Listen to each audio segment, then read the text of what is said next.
Hey guys, tonight we're doing that thing again. Digging into the kind of history nobody asked for, but you secretly love to fall asleep to. We're heading back to a world that's just clawed its way out of a nightmare. The Black Death has finally stopped chewing through the population, and Europe's sitting there like, what now? You, my friend, have survived. No one really knows how. Maybe it was your remote village. Maybe you drank from the right well. Maybe you were just weirdly immune. But here you are, blinking in the grey light of a changed continent surrounded by silence where the familiar used to be. You probably won't survive this next part either, because the world is spiralling through a mess of consequences. But let's be real, you're used to that by now. So before you get comfortable, take a moment to like the video and subscribe, but only if you genuinely enjoy what I do here. And let me know in the comments, what time is it where you are? And what city are you drifting off from tonight? Now, dim the lights, maybe turn on a fan for that soft background hum, and let's ease into tonight's journey together. You wake up in a village that smells of wood smoke and damp earth. The air feels too light, too quiet. You notice the birds chirping because they're the only ones making any noise. No carts creaking by, no shouting, no market stalls, just empty doorways and a lot of wind. The Black Death, the Great Mortality, the Plague, whatever you want to call it, has burned its way through Europe like a divine forest fire. Somewhere between 1/3 and 1/2 of everyone is gone. You've buried your family, or maybe you didn't. Maybe they disappeared. Maybe you fled and never looked back. Either way, you're alive, and the place you once knew isn't the same. Villages sit abandoned like forgotten board games. Fields that once swayed with golden wheat are waist-deep in weeds. Cattle roam feral. You pass a church and the door's hanging off its hinges. The priest? Long gone. Probably buried in a mass grave on the hillside, or still lying behind the altar, which is covered in dust and candles that burned out months ago. You walk through town and your boots scuff the dirt. You don't see a single child. You don't hear laughter. Instead, there's a cart half loaded with hay, stopped mid-errand like the driver just vanished in the middle of a sentence. And that's how it is, everywhere you go. It's hard to describe the psychological weight of it all. It's not just grief. It's disorientation. Imagine your phone buzzing every 5 seconds for 2 years with news that someone else is gone. Imagine funerals every day, and then suddenly the buzz stops. The silence is worse. You find a cottage that's unlocked. There's bread mouldy on the table, a doll slumped against the hearth. No one's coming back, so you make a fire, air it out, and call it home. That's just what you do now. The old rules? Gone. The manor lord? Dead. The taxes? Uncollected. It's a reset button for better or worse. And here's a quirky little footnote to this dystopian reset. Many people in remote areas didn't even know the plague had ended. With so many dead and communication broken, it took years in some places to realise the worst had passed. Some folks holed up for so long they missed entire shifts in society. Imagine crawling out of your survival hut in the Alps and finding out not just your town, but your whole feudal system is over. That's the thing. Time itself starts to feel weird.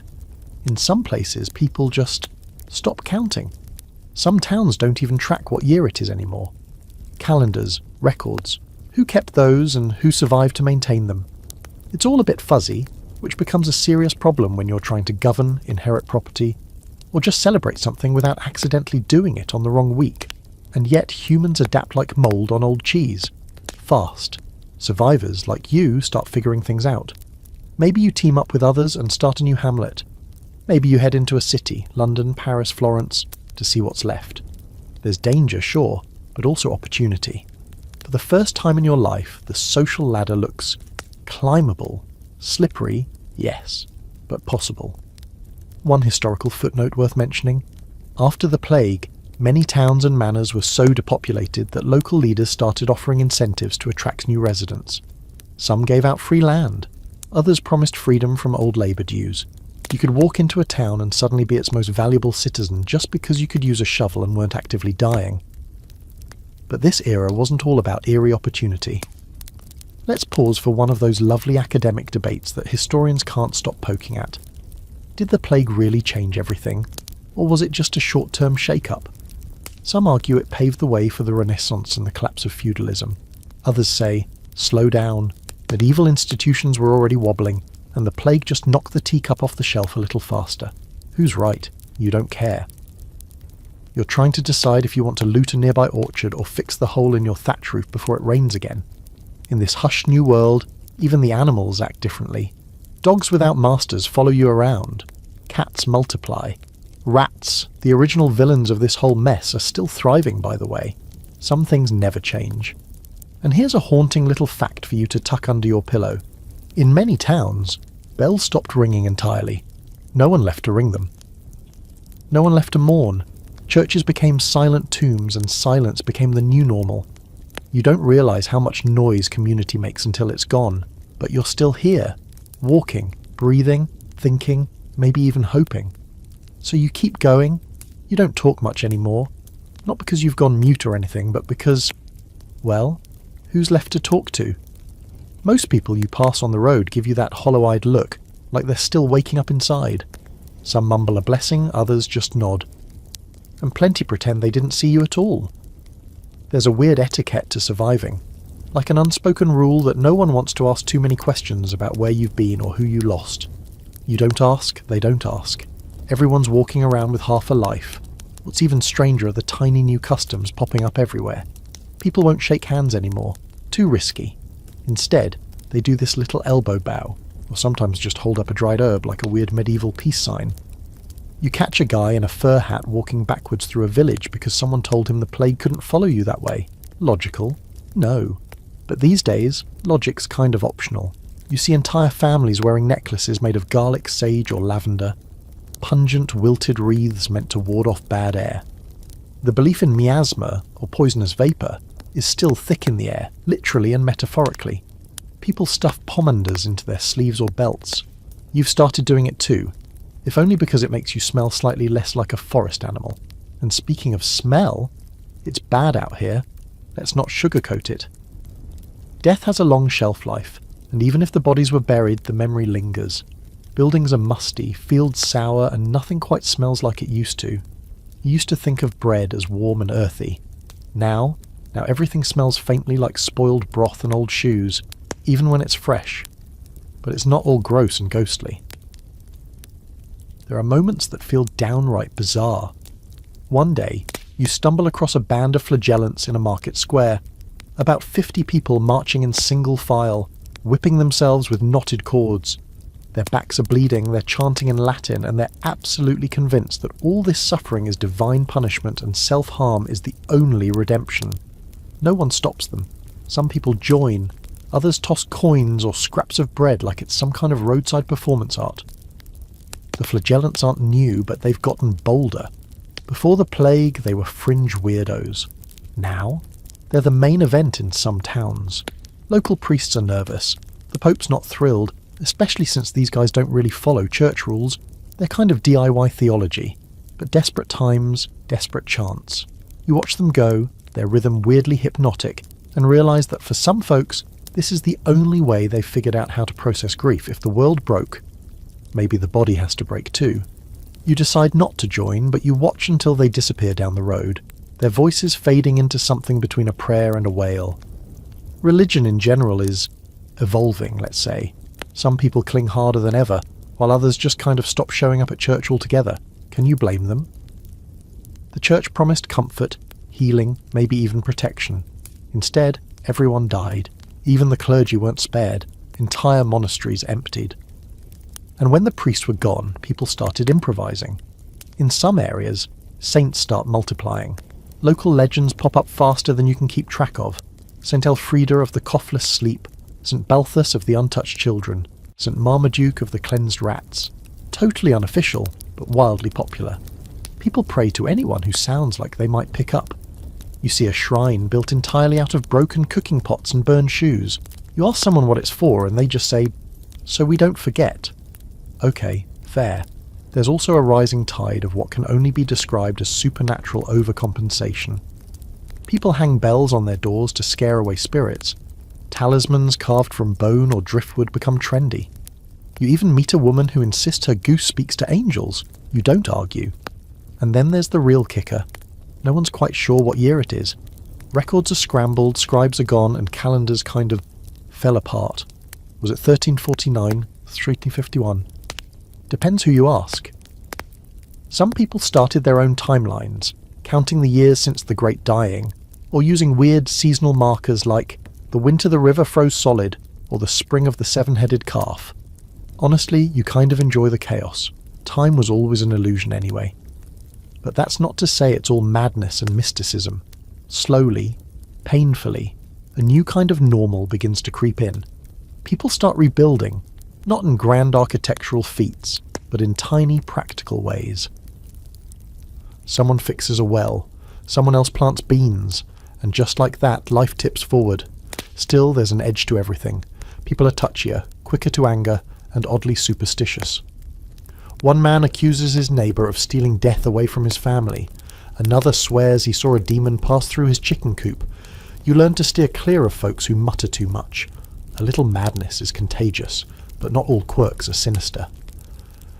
A rather charming side effect of the post-plague funk is that people get weirdly sentimental. Songs that no one sang in years are suddenly popular again. Children, when you finally see them, play games like Ring Around the Rosie, yes that one, and no one seems to know it's about the plague. Or maybe they do, and that's why they sing it. You stop in a village where people tie coloured cloths to a tree, each one a wish or a name of someone lost. You add your own, though you don't write anything on it. You don't need to. The fabric flutters in the breeze like a prayer that doesn't require words. For a brief strange moment you find yourself smiling. It's not happiness exactly, more like recognition. You're not the only one trying to make sense of this half-broken world, and maybe that's enough for now. Here's a fun scholarly debate to close on. Was the post-plague weirdness a temporary psychological response or the beginning of a long cultural shift? Did all the odd rituals, wild beliefs and makeshift saints fade away? Or did they quietly feed into later movements like mysticism, Protestant reform and folk traditions? Honestly. The line between trauma and culture is thin. Paper thin. You're living proof of that. So you keep walking, keep noticing, keep surviving. Even if no one quite knows what day it is. You wake up one morning and realise something strange. People care if you show up to work, not just politely care. Desperately, anxiously, butter you up with free eggs kind of care. It's a good feeling, in a confusing way. Because before the plague, you were just another pair of hands in a long line of bent backs and muddy boots. Now your hands are valuable, maybe even powerful. It turns out that when half the population disappears, those left behind suddenly matter a lot more. There are too few bakers, not enough cobblers. And let's not even talk about the shortage of people who know how to clean out a pigsty without fainting. Landowners, once so smug and certain, are sweating. Fields are empty. Mills sit idle. Harvests fail, not from disease but from plain old neglect. There's no one left to do the work. And so, something quietly radical begins. The workers start negotiating. It begins with simple refusals. A shepherd walks off a noble's estate and doesn't come back. A young woman turns down a job in one village and strolls to another where they offer her a whole chicken and a silver coin. People who were once bound to the land by custom, fear, or generational poverty are now suddenly mobile. You can say no. You can walk away. You can brace yourself. Ask for more. This new leverage doesn't go over well with the upper crust. The nobility, used to cheap labour and unquestioning peasants, start having quiet meltdowns. These commoners are getting ideas, they mutter over wine. You overhear one lord whisper to another that his scullery maid demanded shoes with leather soles. The scandal! Laws start popping up, fast and panicked. In England, the government throws together something called the Statute of Labourers in 1351. It tries to force wages back to pre-plague levels and makes it illegal for workers to move around hunting better deals. Essentially, stop acting like you have rights. Spoiler, it doesn't work. Because how do you put the toothpaste back in the tube, or the peasant back in the mud? You meet a young Thatcher who tells you proudly that he turned down 3 job offers in 1 week. They offered me a goose, he says, but I held out for a goat. You nod, impressed. In a world still wobbling from catastrophe, this counts as upward mobility. Of course, with all this chaos comes confusion. People who never expected to own land suddenly do because the owner died with no heir. Property lines blur. A cousin 3 counties away claims he's now the rightful tenant. Paperwork. Good luck finding any. Sometimes the local church steps in to mediate. Sometimes it's settled by a fistfight and a roast chicken wager. And here's your quirky fact for the night. In several regions, Entire villages were up for grabs. If enough of the population died or fled, the land just sat there. People would literally move in and declare themselves the new inhabitants, renaming the place and everything. Imagine showing up to an abandoned hamlet, planting a flag and saying, "This is now called Bobville. I'm Bob." Things get weirdly entrepreneurial. You pass through towns where former serfs have set up their own little trade networks. That guy who used to clean horse stalls, he's now organising wool shipments to Bruges. The widow who lost her whole family, she's selling pastries out of what used to be a grain barn, and they are phenomenal. There's a kind of rough hope forming, patchy and uneven, but real. But of course, not everyone's thriving. Some people hoard land like it's gold. Others go full panic mode, doubling down on old traditions to keep the social pyramid from crumbling.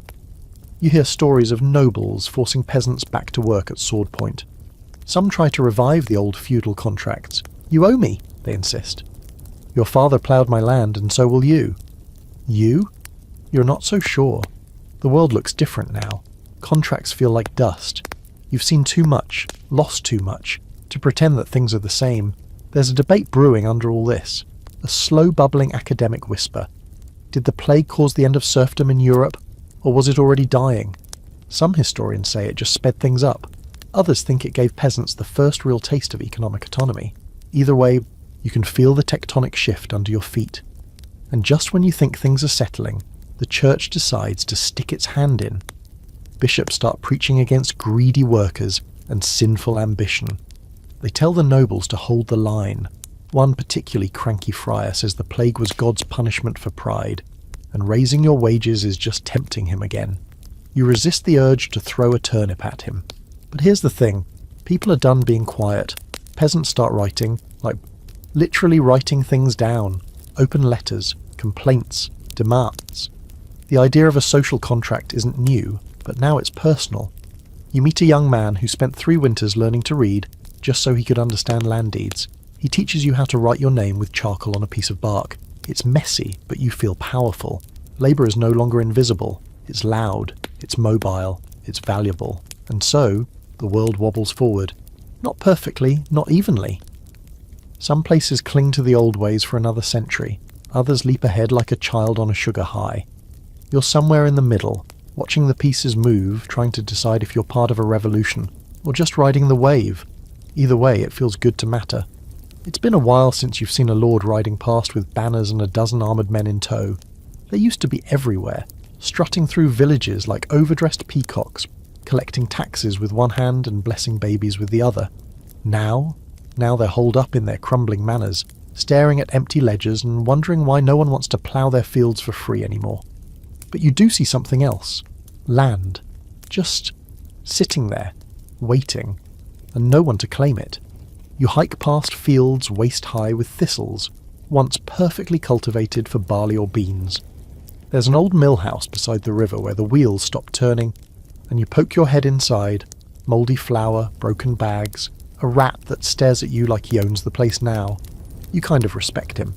You find abandoned cottages tucked into groves, some still with furniture intact. A kettle on the hearth, blankets folded neatly, like people meant to come back but never did. And here's the wild thing. You can move in. Just pick a spot and stay. No paperwork, no permission. It's not technically legal, but also, who's going to stop you? Squatters become settlers. Strangers become neighbours. You meet a couple who turned a plague-vacant house into a bakery, and they're doing just fine, thank you. She makes bread, he keeps bees, and they've renamed the place Second Chance Hollow. A little dramatic, but you let it slide because their honey is amazing. This kind of land redistribution doesn't happen officially, at least not yet. But unofficially, it's the most widespread real estate shuffle in European history. People just claim what's left. Entire families move into vacant manors.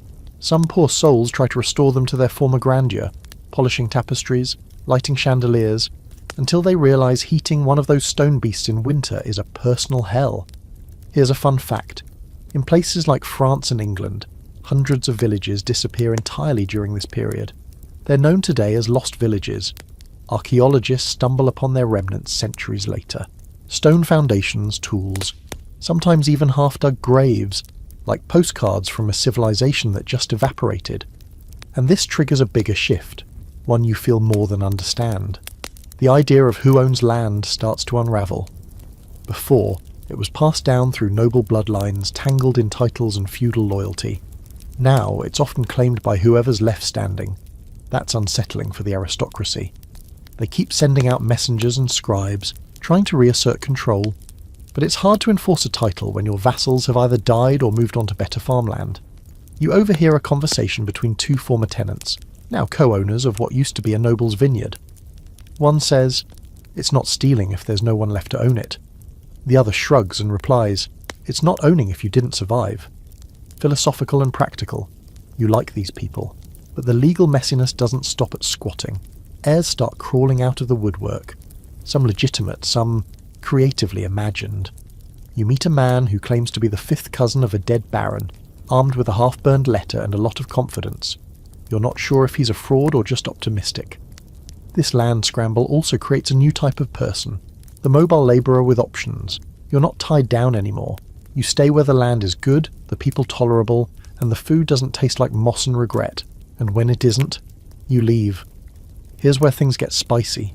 Local lords and city councils start offering incentives for people like you to settle down. Free land, lower taxes, sometimes even seed a plant or a cow to get you started. Town charters get rewritten to attract newcomers.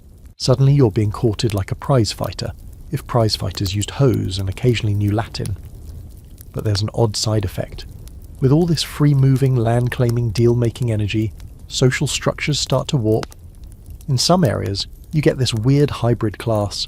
Not quite peasants, not quite nobility. Let's call them accidental gentry. People who now own land, manage labour, maybe even dress fancy, but still muck stalls on weekends. And that's where you land, metaphorically and literally, somewhere in between. You've got a cottage now, a plot of beans, a chicken that hates you for reasons unclear. You're not rich, but you're not scraping by either. You know how to build a fence, mend a tunic, and you've even figured out how to dig a privy that doesn't flood in the rain. Modern problems, ancient solutions. Here's your scholarly debate for the night. Did this post-plague land shift permanently reshape property rights in Europe? Some argue yes. It helped break feudal monopolies and open the door for more individual land ownership. Others say it was temporary chaos, and by the 1400s the nobles just gobbled up what was left. You can't decide, but you do know one thing. You're not giving up your plot without a fight. Quirky fact time. In certain areas of Italy and southern France, land was inherited matrilineally after the plague, simply because more women survived than men. For a brief moment, a lot of property and power passed through daughters instead of sons. The world didn't end. It just got slightly more interesting. So, here you are. A squatter farmer part-time philosopher with a chicken problem and a future you didn't expect. The landscape is dotted with second chances and you've taken one for yourself. You look at your little patch of earth, breathe in the loamy scent of almost ready potatoes and think, not bad for the end of the world. You wake up to the sound of someone yelling. Not in fear or grief like it used to be. This one's got energy, bite, purpose. You roll out of your straw bed, rub your eyes, and lean out the window of your borrowed cottage. Down by the village square, a small crowd is forming. Someone's shouting about wages, taxes, and how they're not going to take it anymore. You grab your boots and go see what the fuss is about. Turns out the peasants are getting sassy. It starts small, grumbling in the taverns, muttering during mass, complaints passed over fence posts. But it builds. People are tired of being pushed back into old roles. You hear it again and again. We worked through the worst of it. We buried the dead. We held the fields. And now they want us to go back to being invisible? Spoiler. You and everyone else are not feeling invisible anymore. It's a strange feeling, watching people who used to bow their heads now standing tall, arms crossed, refusing to kneel. Before the plague, a peasant talking back to a lord was almost laughable. Now, it's common enough that lords are riding around with guards again, just in case the locals get ideas. And oh, they are getting ideas. In England, word starts to spread of attacks, another one. The third or fourth since the plague, depending on how you count. But this one hits different. People are already stretched thin, and the memory of mass graves and screaming cart drivers is still fresh. The idea of giving more to the very people who let them rot during the worst of it? Yeah, that doesn't land well. It all reaches a boiling point in 1381. Maybe you're there, maybe you just hear the stories from passing merchants, but either way, It's loud, and it's real. Wat Tyler, a name that sounds more like a local woodcutter than a rebel leader, rises out of the crowd, alongside a priest named John Ball, who basically preaches that all men were made equal, which is definitely not church approved. He leads thousands of peasants to London, with pitchforks and swords and some very strong opinions. When Adam delved and Eve span, Ball says, "Who then was the gentleman?" That line, it sticks. You hear it repeated in every tavern from Kent to Yorkshire. It's not just rebellion, it's a philosophy, a burning question. If death doesn't care about class, why should the living? The revolt doesn't end well. Tyler is killed during negotiations. The king, young and nervous, promises reforms and then promptly walks it all back. But the damage is done. Not to the monarchy, not even to the tax system, but to the illusion that peasants can't push back. The glass wall between nobles and everyone else, cracked, and England isn't alone.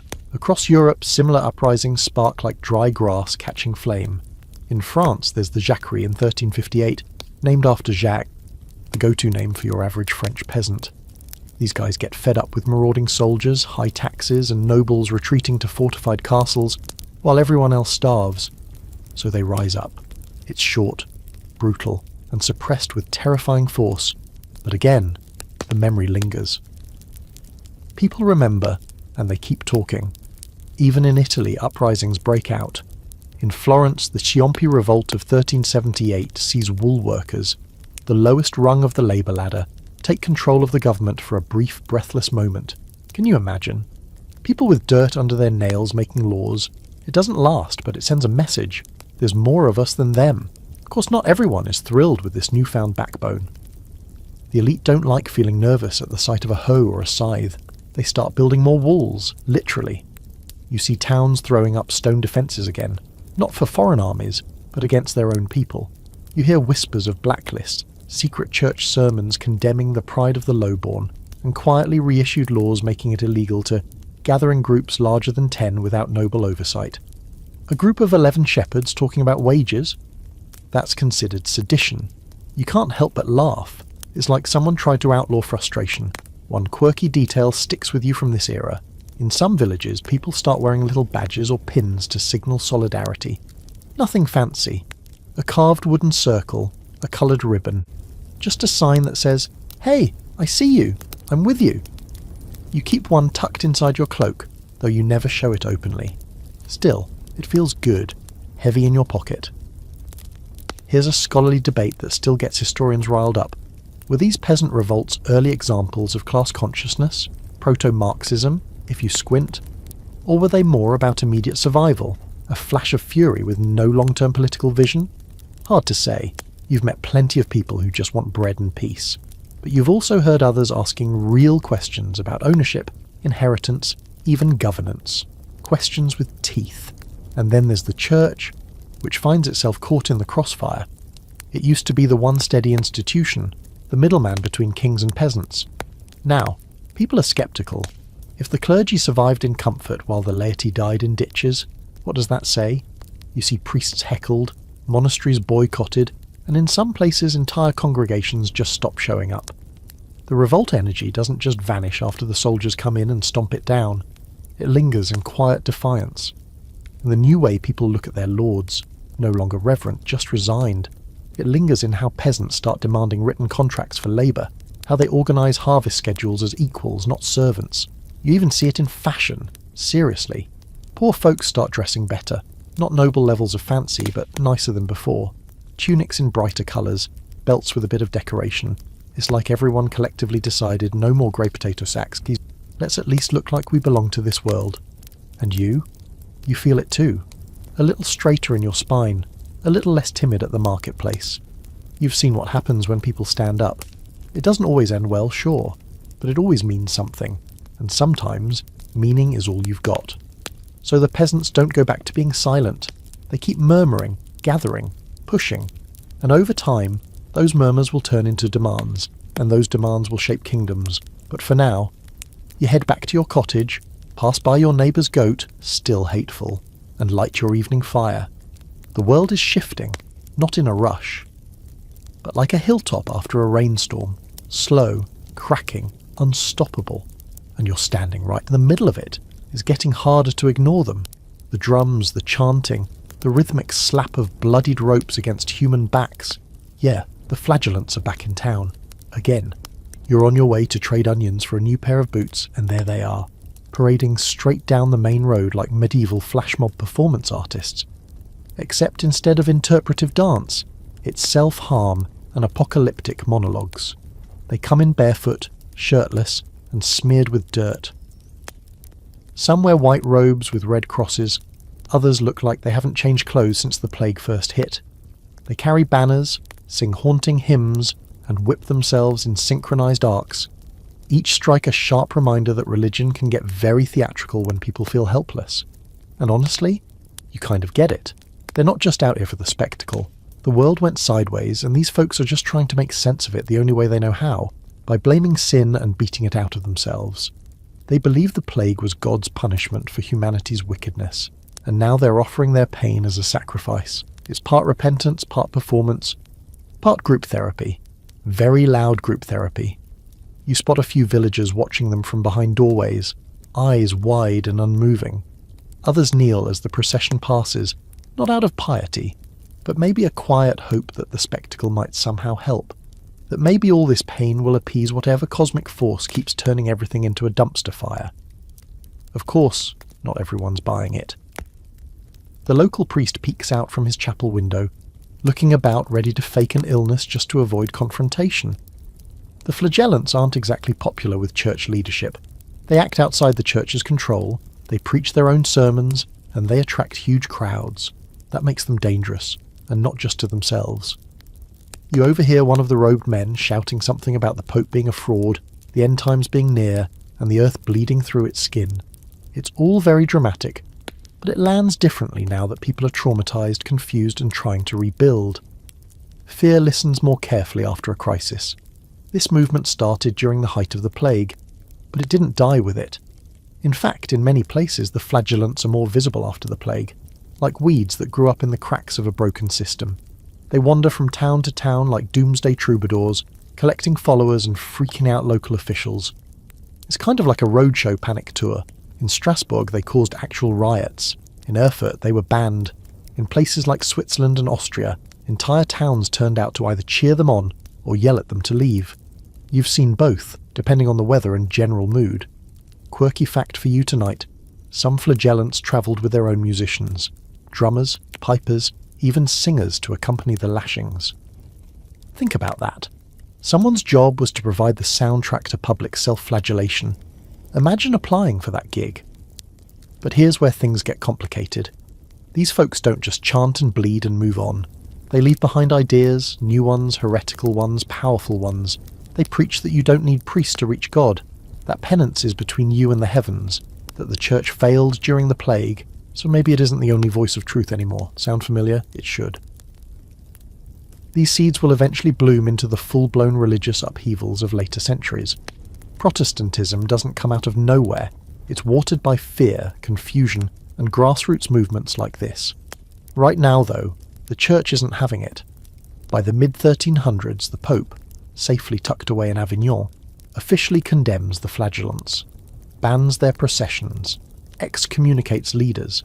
But excommunication means little when the world already feels cursed, so they keep marching, dodging authority like a bunch of barefoot outlaws. You ask one of them why he does it. He looks at you with tearful eyes, lifts his shirt to reveal a mess of scars and says, "So you don't have to?" Which is both deeply moving and completely terrifying. You give him a nod and maybe a bit of cheese, then quietly walk away.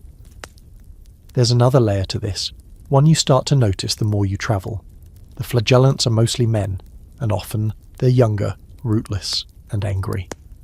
With so many families broken, so many communities scattered, young men without homes or futures flock to something, anything, that gives them purpose. Pain becomes identity. Brotherhood becomes belief. But not all expressions of faith go full blood and guilt. In other parts of Europe, people respond to the same crisis by building little chapels, carving new icons, or writing mystical poetry. You meet an old woman outside Lübeck who's convinced she saw the Virgin Mary in a fog bank and now hosts nightly prayer circles in her barn. The barn smells like cows, but also like hope. so you go with it. There's a growing tension, though, a spiritual tug-of-war between centralised authority and grassroots devotion. You feel it. On one side, the church trying to reassert order, clamp down on dissent, and rebuild its image. On the other, a restless, hurting population, experimenting with faith like it's wet clay, shaping it into whatever they need. Here's a scholarly debate to lull you further into a half-dream state. Were the flagellants just a fringe reaction to trauma, or were they an early form of popular resistance against ecclesiastical authority? Some argue they were proto-reformers.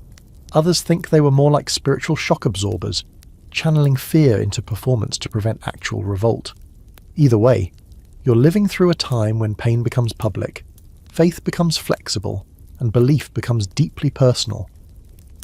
You walk back from town that night under a swollen moon, still hearing the echo of chanting in your ears. You pass by the village shrine, a new one carved from salvaged church pews, and light a candle without even thinking. No priest, no choir, just you and the flicker of light against the darkness. The flagellants may pass, but the questions they raise linger like smoke. Who holds truth? Who owns redemption? And what does faith look like when the world has already ended once? You don't have answers. No one really does. But at least you're not alone in asking. The church bells still ring, barely. Just once or twice a day now, and only if someone remembered to pull the rope. You've noticed they sound different lately, more hollow somehow, like the towers themselves are tired. Or maybe it's you. It's hard to tell anymore. Either way, religion doesn't feel quite as solid as it used to. You remember a time, not that long ago, when the church was the unquestioned authority in everything. Life, death, taxes, marriage, your eternal soul. Yep. All run through the local priest with his ink-stained fingers and that one gold ring he always kissed before prayers. Back then, salvation came in a package. Weekly mass, alms for the poor, maybe a pilgrimage if you were feeling extra holy. You followed the steps, and in return, you were promised answers. But now the answers feel fuzzy. The plague didn't just kill people, it exposed cracks, deep, ugly ones. The kind of cracks that were always there, but you only noticed once everything else fell apart. People saw priests fleeing towns before the dying even started. Monks locking their doors, bishops hoarding food while entire villages starved. And then, worst of all, the plague came anyway. All the prayers, all the indulgences, all the holy relics, none of it stopped the bleeding. So faith is still here, but it's shifting. Quietly, awkwardly, like a man trying to sit on a chair that might not be there. You pass by a church one morning and notice it's half empty during service.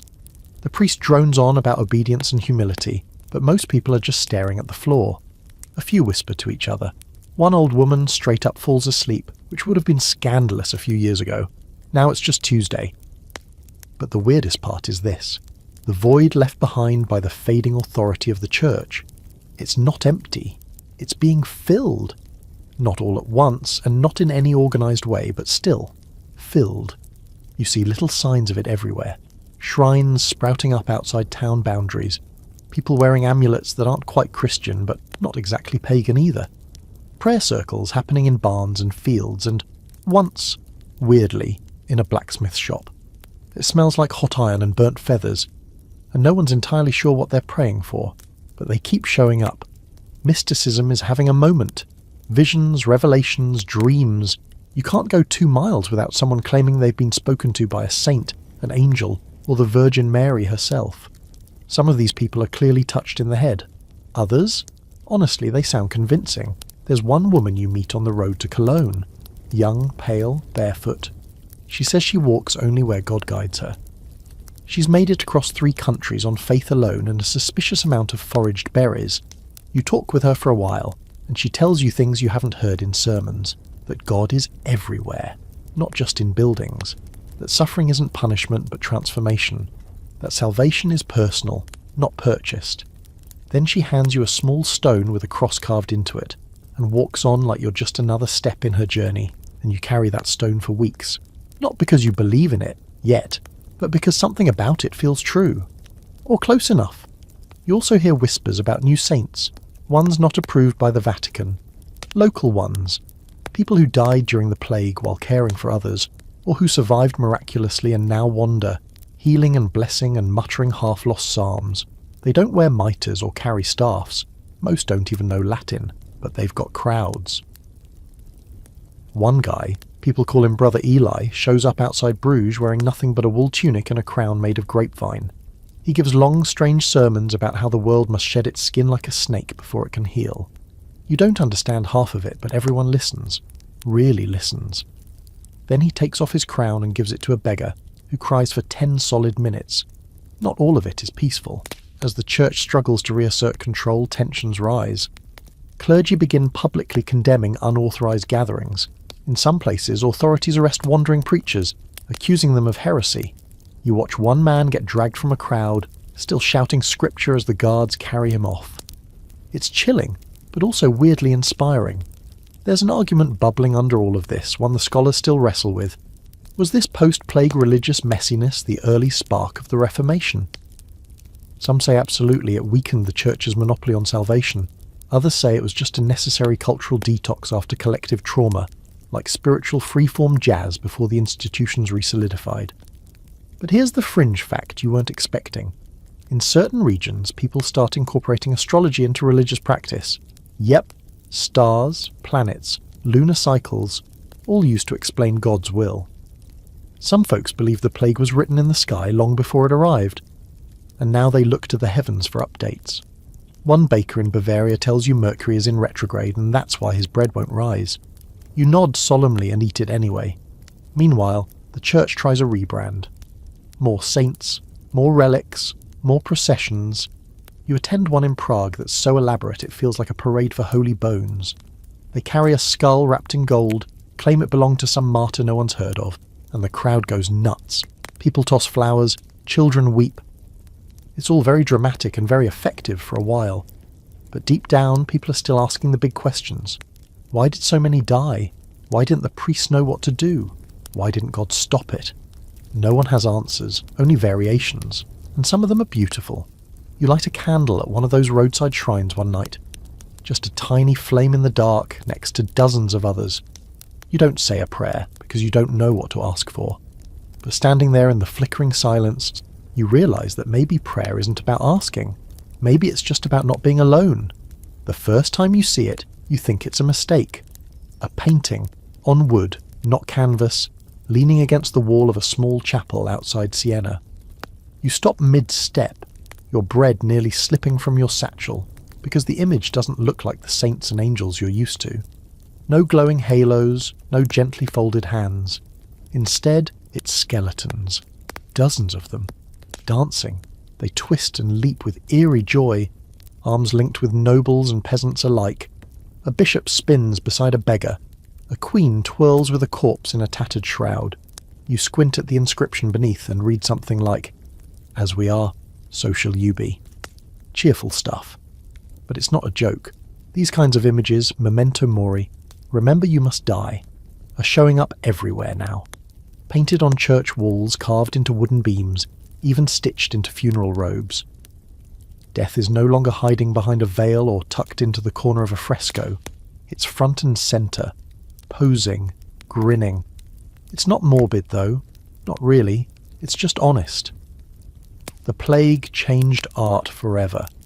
Before, most religious art was predictable, heavenly, ordered, glowy. Jesus looked peaceful. Mary looked serene. Even martyrdom had a certain beauty to it, like suffering was just a brief inconvenience before celestial rewards. Now, everything's raw, emotional, weird. You visit a chapel in Lübeck and find a mural showing the Last Judgment, but this time, the damned look exactly like your neighbours. One even seems to be holding a chicken. There's fire, screaming, angels wielding swords like they mean it. You turn to leave and realise the doorframe is carved with tiny skulls. Just a little reminder to think about mortality on your way out. Artists are different now too. Bolder, grittier. They're painting what they've seen, mass graves, grieving mothers, bone pickers walking the fields. You meet one in Florence who insists he only uses ash in his pigments now. He says it gives the colours life. You nod. Mostly because he looks like he hasn't slept in 3 days and you don't want to argue with a man who paints with charred remains. Even saints are getting a makeover. They look more human, more tired, less like divine fashion models and more like people who've seen some stuff. There's a painting of St. Sebastian riddled with arrows, and instead of looking vaguely annoyed, he actually looks like he's in pain. It's startling, and kind of refreshing. This shift isn't just visual, it's emotional. Art becomes a form of coping, a kind of cultural group therapy session, where everyone throws their grief, fear and confusion onto the wall and says, "There, that's how it felt." The dance of death isn't there to scare you. It's a weird kind of solidarity. Rich, poor, pious, sinful. We all end up bones, and yet there's something freeing about that, equalizing. You hear people joke about it in a not really joking way. We're all skeletons underneath anyway, a merchant laughs over wine. Might as well dance before the worms do. You clink cups and try not to think about worms. A quirky little moment. In Paris, someone starts selling playing cards with skeletons in different roles. King Death, Knight Death, even Fool Death. It catches on fast. Before long, half the taverns you pass are filled with people playing Bones and Thrones like it's a national sport. Morbid, yes, but also kind of fun. Theatre changes too. Performances go darker. Morality plays become popular. Little dramas where personified virtues and sins fight over the soul of an everyman character. Greed is played by a man with coins glued to his face. Mercy wears a cloak of white linen and cries on command. The audiences love it, especially when death appears in the final act, dragging the hero away no matter what he chose. Not a subtle metaphor. You start to realise that post-plague culture isn't obsessed with death so much as redefining it. Before, death was an event that happened at the edge of life. Now it's woven into daily existence. People keep skull charms on necklaces. Some wear black even outside mourning periods. You meet a woman who embroiders tiny coffins into the hem of her apron.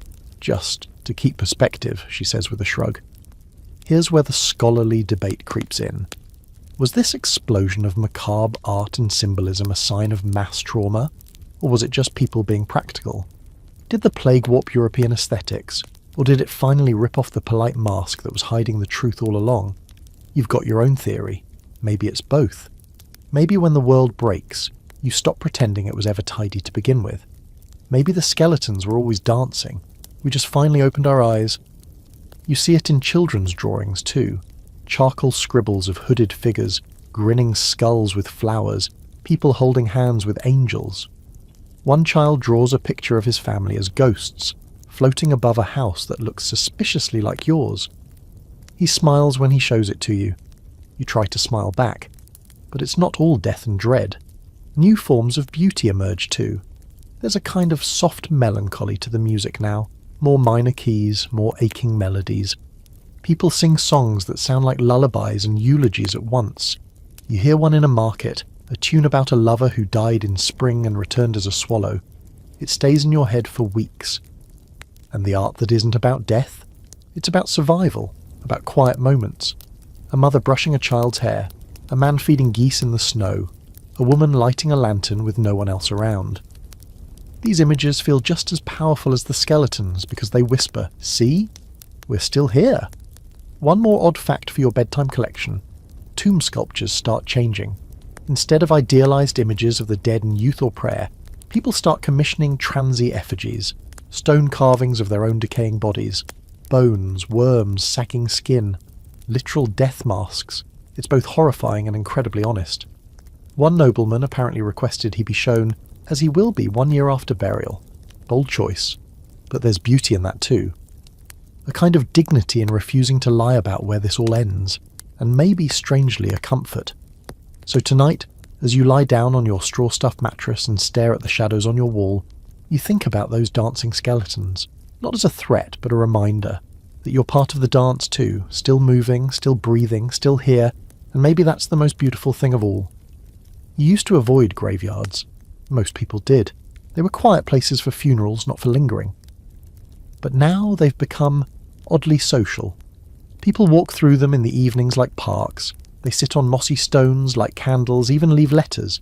It's not morbid, it's therapeutic. In a world where half the population vanished, people are finding new ways to live with death instead of hiding from it.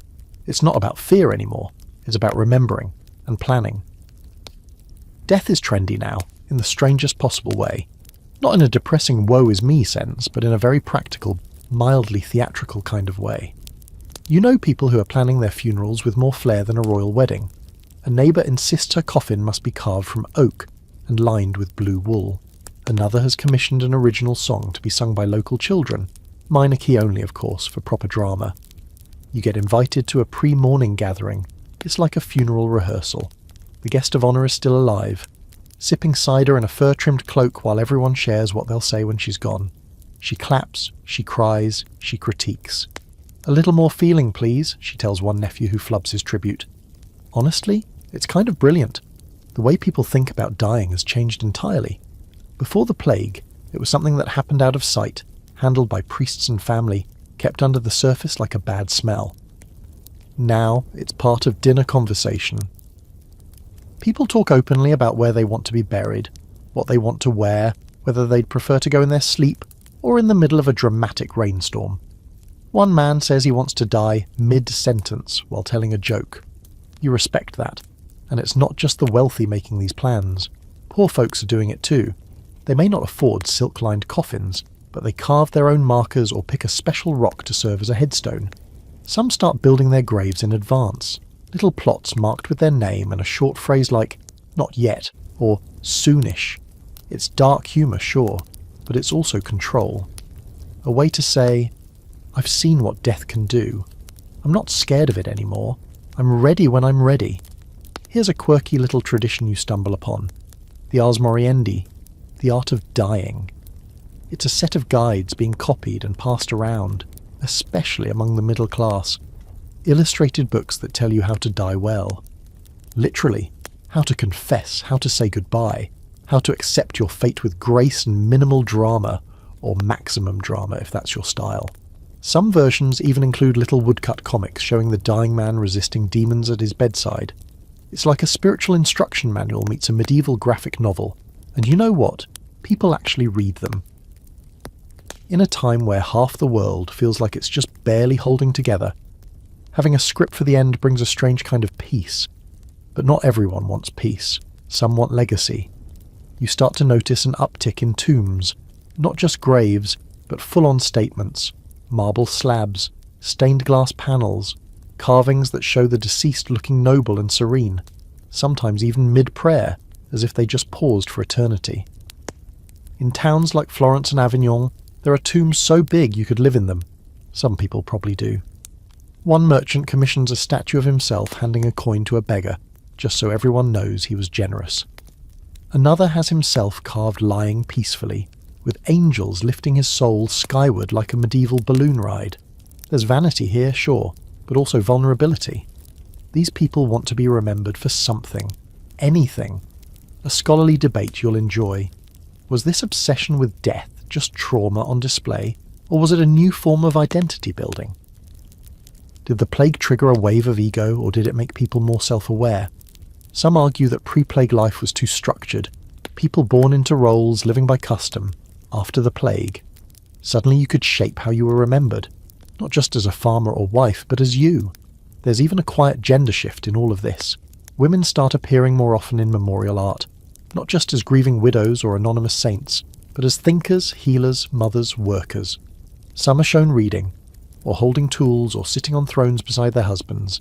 It's subtle, but it's new. And you get the sense that slowly, the way people understand life and its end is changing for everyone, not just the privileged few. One evening, you visit a town that holds monthly death dinners. Everyone brings a dish and a story, usually about someone they lost. Sometimes it's funny, sometimes it's tragic. There's wine, bread, and a lot of weepy laughter. It's not sad, not really. It's human. Deeply, honestly human. You stay late, long after the candles burn low, listening to an old woman talk about her husband. She describes his laugh, the way he peeled onions with his eyes closed, how he always forgot the names of their goats. I don't want to forget, she says, and I don't want him to be forgotten either. And that's really the core of it, isn't it? In a world where death came so fast and so brutally, people are doing everything they can to slow it down, to give it shape. to make it meaningful, so you find yourself thinking about your own death more than you'd like to admit. Not in a grim way, just practically. Where would you want to rest? Who would remember you? Would anyone light a candle or leave a note or carve something halfway decent into your stone? You haven't picked a spot yet, but you've thought about it. Maybe on a hill, under a tree, somewhere with a good view and a soft wind, somewhere quiet but not too quiet. Somewhere people might still come and sit and laugh and tell stories. Maybe not today, but someday. Because now, death isn't just an ending. It's something you plan for. It's something you prepare. It's something you own. The next time you're sick, you don't panic right away. It's just a fever, a scratchy throat, some chills. You've had worse. You wrap yourself in a blanket, drink a little vinegar water, because someone swore it helps, and wait it out. But a part of you, a deep, quiet part, still clenches. Because even now, a sniffle feels like a prophecy. You survived the plague once, maybe twice, depending on how you count that suspicious spring in Bruges. But the fear doesn't fully leave. That thick, sticky dread that wraps itself around your ribs whenever your body falters. You've seen what illness can do, and more importantly, you've seen what medicine can't. That's the trouble. After the Black Death, people still get sick, all the time. But now they don't pretend to have answers anymore. Doctors, if you can find one, have gone from confident to cautious, less swagger, more sage-scented muttering. They've swapped leeches for licorice, bloodletting for baths. Not because they're sure it works, but because they've run out of better ideas. And yet medicine is starting to shift, just a little. You visit a city with a university, one of the newer ones, and meet a scholar who's studying anatomy using, get this, actual bodies. Not just sheep or pigs or that one time with the poorly preserved arm. Real human corpses. Quietly, of course. The church still has opinions. But people are beginning to admit that understanding the human body might require more than Latin prayers and jars of urine. There's a tension, though, between old and new, between the herbalists with their poultices and charms, and the scholars with their dusty scrolls and increasingly questionable dissections. You go to a healer who waves smoke over your head and tells you your bile is too ambitious. You go to another who says it's all about imbalanced heat and prescribes crushed pearls in wine. You don't know who's right, but the wine helps, so that's something. Doctors still wear those beaked masks in some places. You thought it was just a plague thing, but apparently not. The masks are stuffed with herbs, lavender, mint, rue, and meant to block out the bad air or miasma. You try one on once. It smells like a haunted herb garden and makes you look like a depressed bird, but you can see the appeal. It's protective, symbolic, almost comforting. A wearable illusion of safety. One quirky fact. In certain cities, barber surgeons start doubling as dentists, executioners, and bathhouse managers. Which means the same guy might pull your tooth, cut your hair, lance your boil, and then go decapitate someone before lunch. Multitasking at its finest. But here's where it gets interesting. The people who really start gaining attention aren't the cloaked physicians with royal titles. It's the midwives, the apothecaries, the local wise women. They were always there, quietly doing the work, delivering babies, setting bones, brewing teas that don't taste like regret. But after the plague, their importance becomes undeniable. You visit a village where the most trusted medical mind is a woman named Anselma. No degree, no Latin. Just generations of passed-down knowledge and a killer rosehip tonic. She treats wounds with honey, eases fevers with willow bark, and once made a poultice that supposedly cured a man of melancholy that clung to the spleen. The town reveres her. The priest tolerates her. And you? You keep her name in your back pocket just in case. But with respect comes suspicion. Not everyone is comfortable with healers who don't answer to bishops or universities. Whispered accusations rise. She talks to spirits. She owns too many cats. She cured old Jacob's limp, unnaturally fast. You can see where this is going. Healing and heresy walk a dangerously thin line. That brings you to a creeping fear that starts whispering through Europe in the plague's aftermath. Witchcraft. People are desperate for explanations. Why did some live and others die? Why did this town survive while that one vanished? When answers are scarce, blame is convenient, and often that blame falls on women.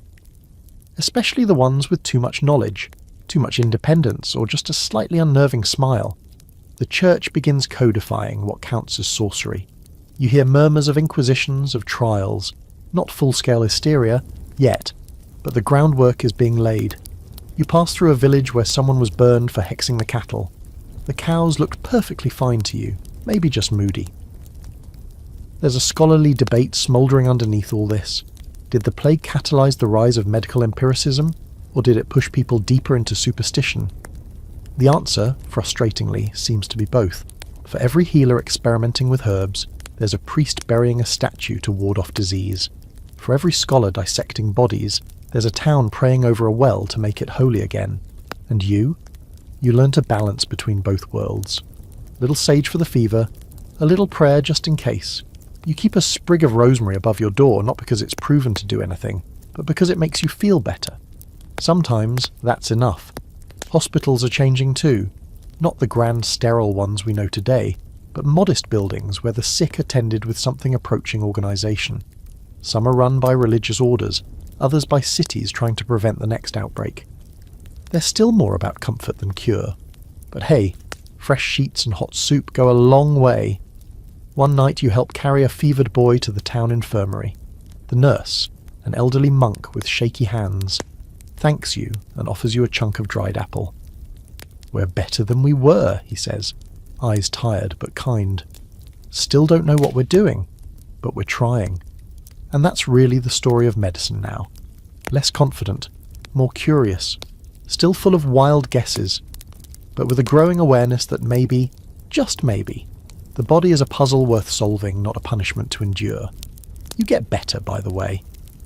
The fever passes. Whether it was the herbs or the prayers or the wine, no one can say, but the next time someone sneezes nearby, you still hold your breath, just for a second. It sneaks in quietly, almost as if it's embarrassed to show up right now. The world's still bruised, limping through grief. And suddenly someone starts carving a statue, not of a skeleton or a saint, but of a naked man standing in perfect balance, arms outstretched like he's measuring the world. And for the first time in a long time, people pause not to mourn, but to wonder. They call it Renaissance. You don't know the word yet. It hasn't officially arrived in your vocabulary, but you can feel it. Something is stirring. People are digging up old books, copying ancient texts, quoting long-dead philosophers who had names like Cicero and Galen and didn't know anything about fleas or feudalism. It's like someone pulled back a dusty curtain and remembered that humans can think. You notice it first in Florence. That city hums with a different kind of energy. There's still the usual medieval chaos, muddy roads, questionable meat pies, the odd shouting match between merchants. But now there's art in the corners. Chalk sketches on walls, poetry pinned to trees. A boy reciting verses in Latin while juggling oranges. You blink, and suddenly you're surrounded by colour, movement, and ideas that aren't entirely about doom. You hear talk of a man named Petrarch, someone who wrote letters to dead Romans and claimed it wasn't madness, it was admiration. People laugh, but they also copy him. Suddenly everyone wants to rediscover the wisdom of the ancients. The phrase "back to the sources" gets tossed around like breadcrumbs. Monks start unrolling old scrolls, brushing off the dust and realising, hey, some of this is actually brilliant. Universities become curious again, less obsessed with proving how many angels can dance on a pinhead, and more interested in how the human body actually works. People are reading, not just theology but logic, medicine, architecture, astronomy. You see a young man scribbling notes about how birds fly, and wondering if humans might one day do the same. You don't have the heart to tell him no. That's the quirky thing about this moment in history. It isn't loud. It doesn't announce itself with banners and horns.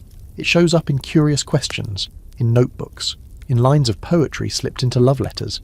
It grows slowly in the minds of scholars, artists, and yes, even traders and bakers who suddenly want their children to learn Greek. And art.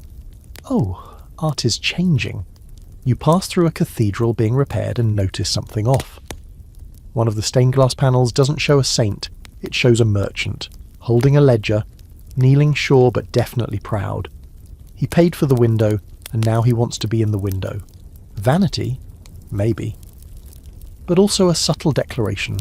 I matter. My work matters. More and more portraits begin to show up. Real ones. Not just idealized saints with glowing foreheads, but actual people with crooked noses, wrinkled foreheads, and uncertain smiles. People want to be remembered as they are, not as how they're supposed to look in heaven. One day you stumble across a painting in a small Florentine workshop. A Madonna, yes, but she's warm, real. She has curves, softness, and her eyes follow you, not like judgment, but like understanding. There's a baby on her lap who actually looks like a baby, not a tiny adult. It hits you in the gut. You stand there too long. The artist offers you bread. You accept. You hear names whispered like spells: Giotto, Masaccio, Brunelleschi.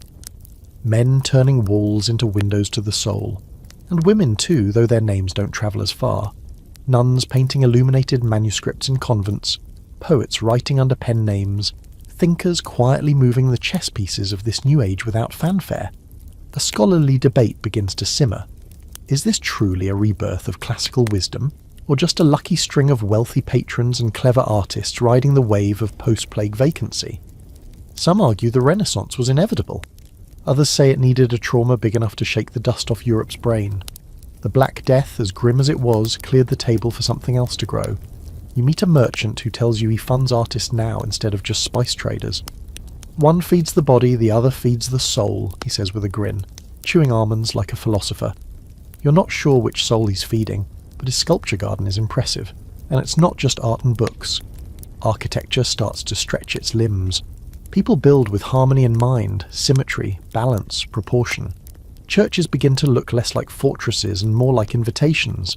Arches widen, light flows in, everything breathes a little easier. One quirky little Renaissance gem. In Milan, a man invents an early design for a machine to grind lenses. Not for war, for seeing. He dreams of tiny glass circles that can help the aging read longer. You try on a pair, they don't work yet, but you smile anyway. The idea is beautiful. There's danger too, of course. Not everyone likes this new wave of thinking. Some clergy call it arrogance. Humanism, they sneer, as if focusing on human beings is inherently suspicious. And honestly, they're not wrong to worry. Once people start questioning one thing, like whether saints have to be thin and floaty, they start questioning everything. But you don't see rebellion in it. You see curiosity.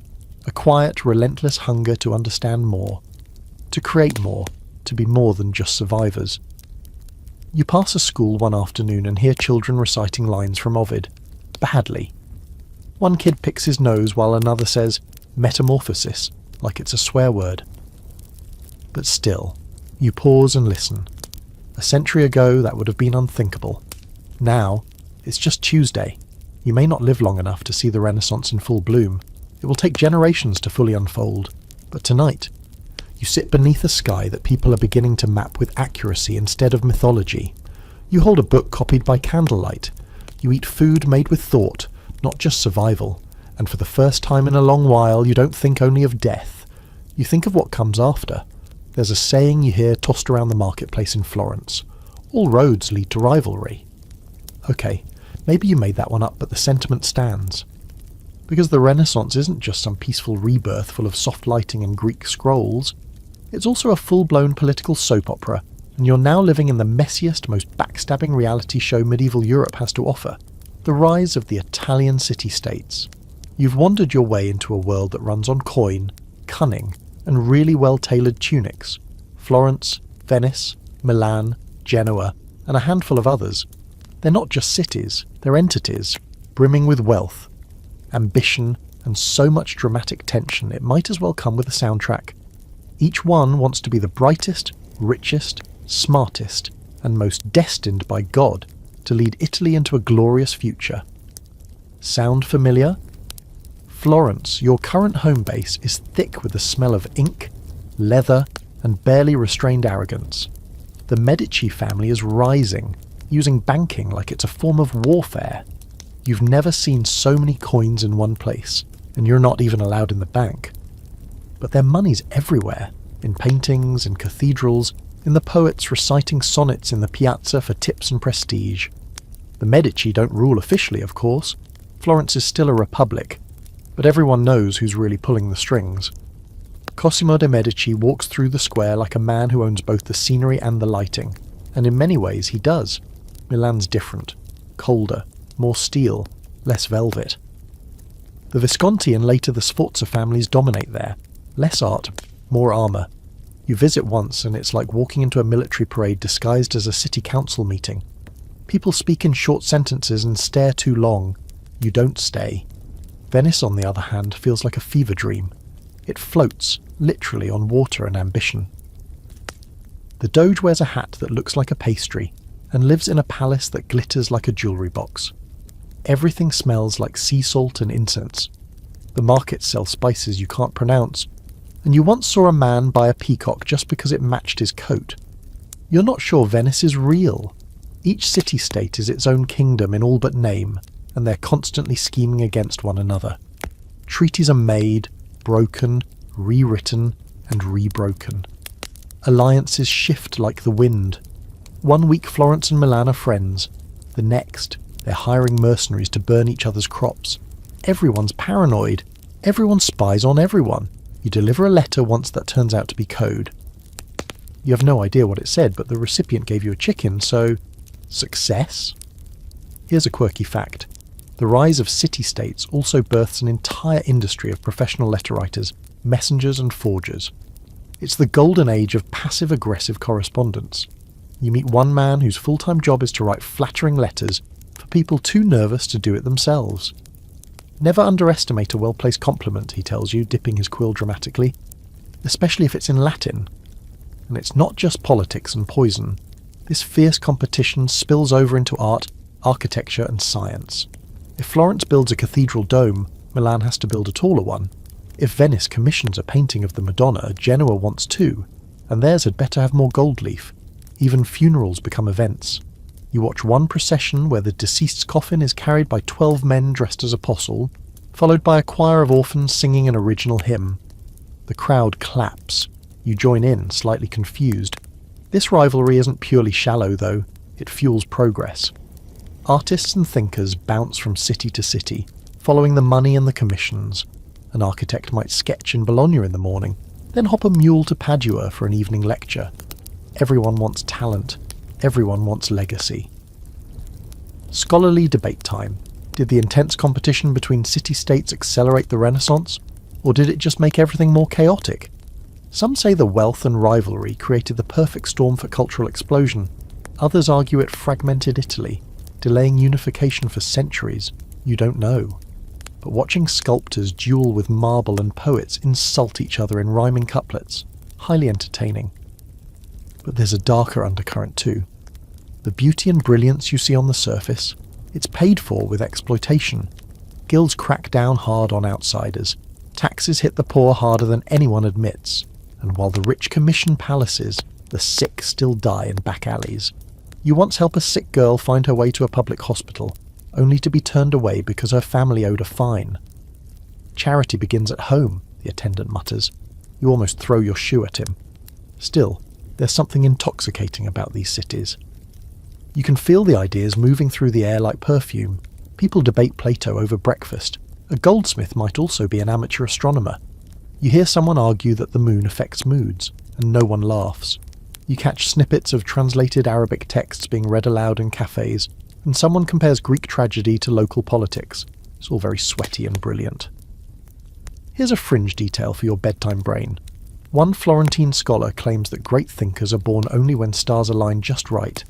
He's working on a birth chart for the city itself. You nod and walk away before he asks for your date of birth.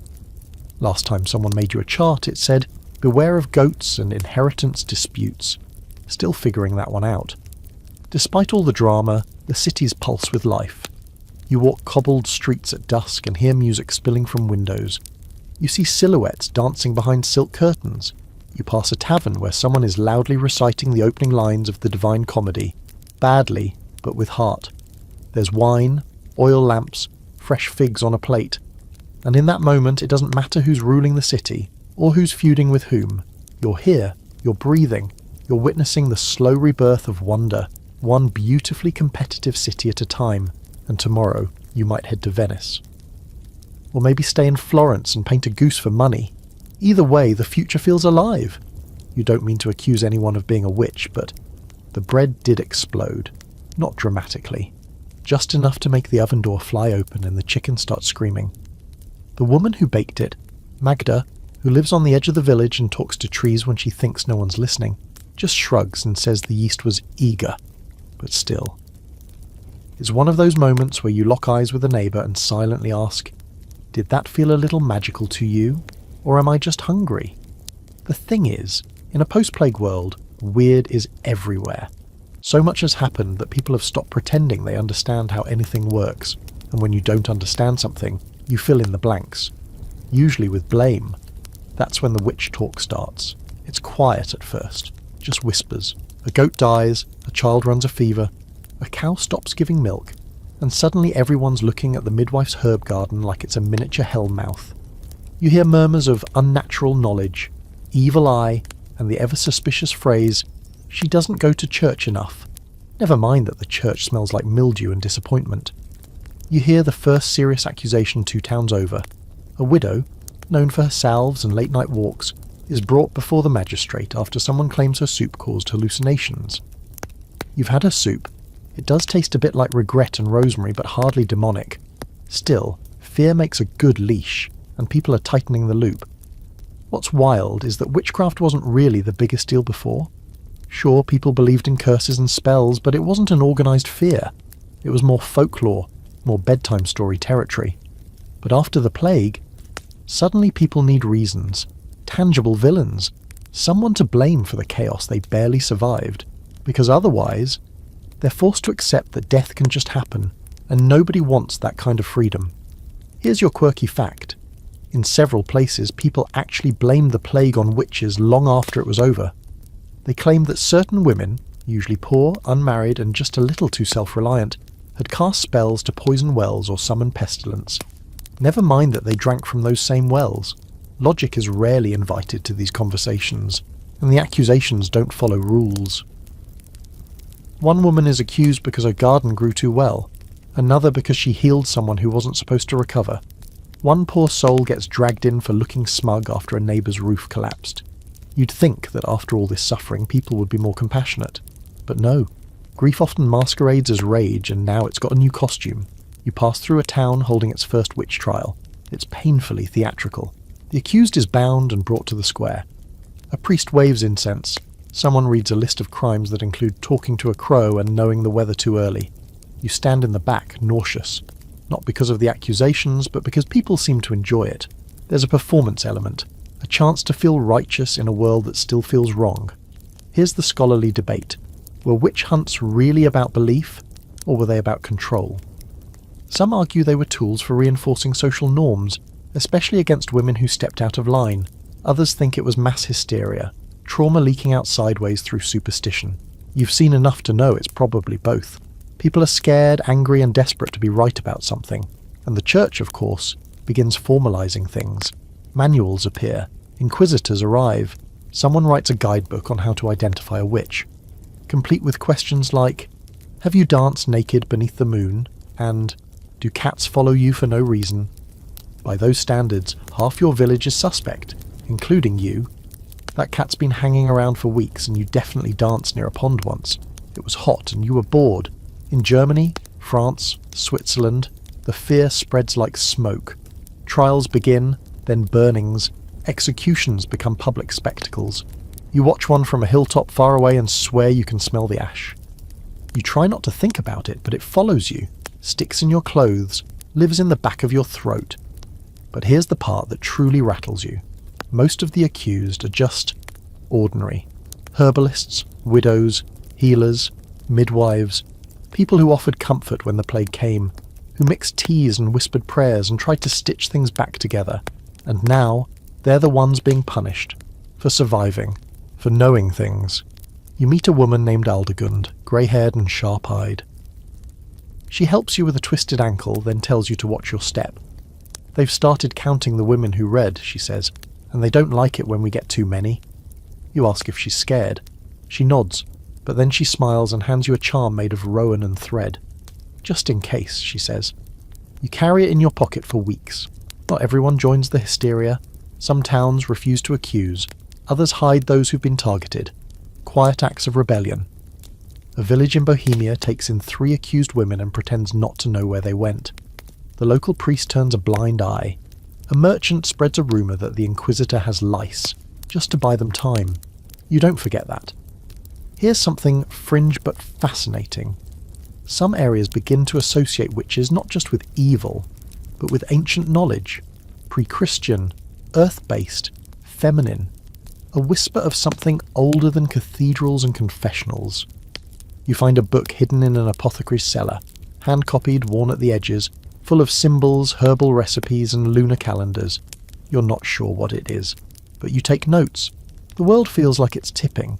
People want control and they're tightening their grip. But with every trial, every burning, every whispered accusation, they're also forcing more people to question, to wonder, to resist, quietly, carefully. And you keep walking that line between belief and doubt, between silence and song, between the fire and the forest, because you've seen what happens when fear takes the wheel, and you're not letting it drive. You hear about it before you see it. A kind of buzz. Not the insect kind, but the human kind. Like bees made of gossip and ambition. People speaking quickly, eyes bright, hands waving around as if their thoughts are too big to stay contained. It starts with a rumour. A machine that can make books faster than any scribe. You blink. Books? Fast? That's like saying bread that bakes itself. Sounds impossible. Sounds dangerous. And then one day, you actually see it. You're in Mainz, a city that smells like ink and wet stone, and there's a workshop tucked between a candle maker and a place that sells nothing but bells. Inside is a man named Johannes Gutenberg, looking more like a blacksmith than a scholar, surrounded by gears, wooden frames, metal letters, and sheets of smudged parchment. He calls it a press, a printing press, and it doesn't look like much. But then you watch it work. Piece by piece, he assembles words, not written, but stamped. Line by line, page by page, he presses them into paper with a mechanical sigh and the weight of potential history. What would take a scribe a month, this contraption does in a day, and with fewer spelling errors. Your mouth actually goes dry. The idea is so simple it's offensive. Movable type, reusable letters, ink, pressure. And just like that, books can multiply like rabbits after spring rain. The scribes are already sharpening their quills in protest, but the change is happening too fast. This thing's not just a machine, it's a spark, and sparks spread. Within a few years, presses are popping up in other cities, Cologne, Strasbourg, Venice. Books that once cost a year's wages are suddenly accessible to bakers, brewers, and even a curious shepherd if he's got a few coins and decent eyesight. You know a boy who trades 3 chickens for a book of psalms and acts like he won the lottery. People start reading in public. You walk through a square and see someone reading aloud to a group of children.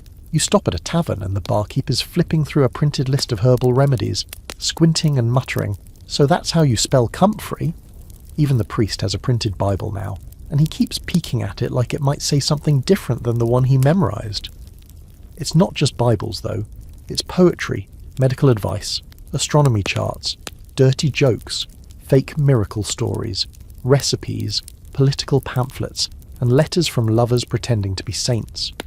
You read a poem written by a woman in Paris and feel your stomach twist. It's beautiful, tragic, and she never would have had an audience before this press came along. Now her words are on the same shelf as Cicero. Here's a quirky little detail. Some early printed books come with spaces left blank so artists can still hand-illuminate the letters. A compromise between old and new, half mechanical, half magical. One foot in the past, one in the future. But not everyone's thrilled. The church starts to get nervous, and not just because Bibles are suddenly landing in the hands of people who didn't go to seminary. There's a fear, quiet at first, that ideas are about to get loose. Because if a book can say anything, then eventually someone's going to print the wrong thing, something dangerous, something heretical. You overhear a priest muttering that books are like fires. Good for warmth, he says, but too many, and you burn down the house. You don't tell him you've already read 3 banned poems and a pamphlet titled "The Pope Has Cold Feet" and other signs of the apocalypse. Probably best not to mention it. And then there's the great scholarly debate of the day. Will printing uplift humanity or dilute it? Some intellectuals worry that if everyone can read, knowledge will lose its value. Like too much honey in wine, it ruins the taste. Others argue the exact opposite, that this is salvation through literacy, a chance for people to think, to question, to choose what they believe instead of just inheriting it. You meet a young woman in Venice who runs a small printing shop with her brother. She's fierce, funny, and smells permanently of ink. Printing is like bread, she says. The more people have it, the less they'll settle for scraps. You buy a copy of The Consolation of Philosophy from her and spend 2 weeks trying to figure out what it actually says. You still don't really get it, but the margins are filled with notes from someone named Paolo who had opinions. You respect that. And that's another thing. Margins. People are writing in books now, questioning, commenting, sometimes arguing with the author. It's like the books are alive, part of an ongoing conversation that no one controls anymore. The author doesn't get the last word. The reader does. One fringe benefit of all this: people start standardizing spelling. Finally, you've seen the word physics spelled 7 different ways in one handwritten text. Now the printed version sets a standard. And though it's still weird, at least it's consistently weird. And with more books comes more schools. Not just for monks or sons of merchants, but slowly, gradually for girls, for apprentices, for the curious and the stubborn. You pass a classroom one day and hear a girl reciting Cicero in Latin with more confidence than the teacher. You nearly applaud. You also see the downside. The floodgates open, and not everything that pours out is wise or good. False cures, political slander, religious venom. A man tries to sell you a book claiming that eating boiled frogs guarantees immortality. You politely decline. He insists. You run. There's debate in taverns now, actual debate. People quoting books at each other, slamming mugs down, shouting about ethics and economics and the shape of the earth. You don't know if they're right, but they're thinking. That counts for something. You sit beneath a tree one night, a borrowed book in your lap, and listen to the wind. In the distance, you hear a press working. Its soft clunk, hiss, roll, like a heartbeat made of gears. A sound that didn't exist just years ago. A sound that now echoes across Europe, spreading thoughts like seeds. The plague silence half the world. But this is the sound of it learning to speak again. There's a smell wafting through the village square that you can't quite place.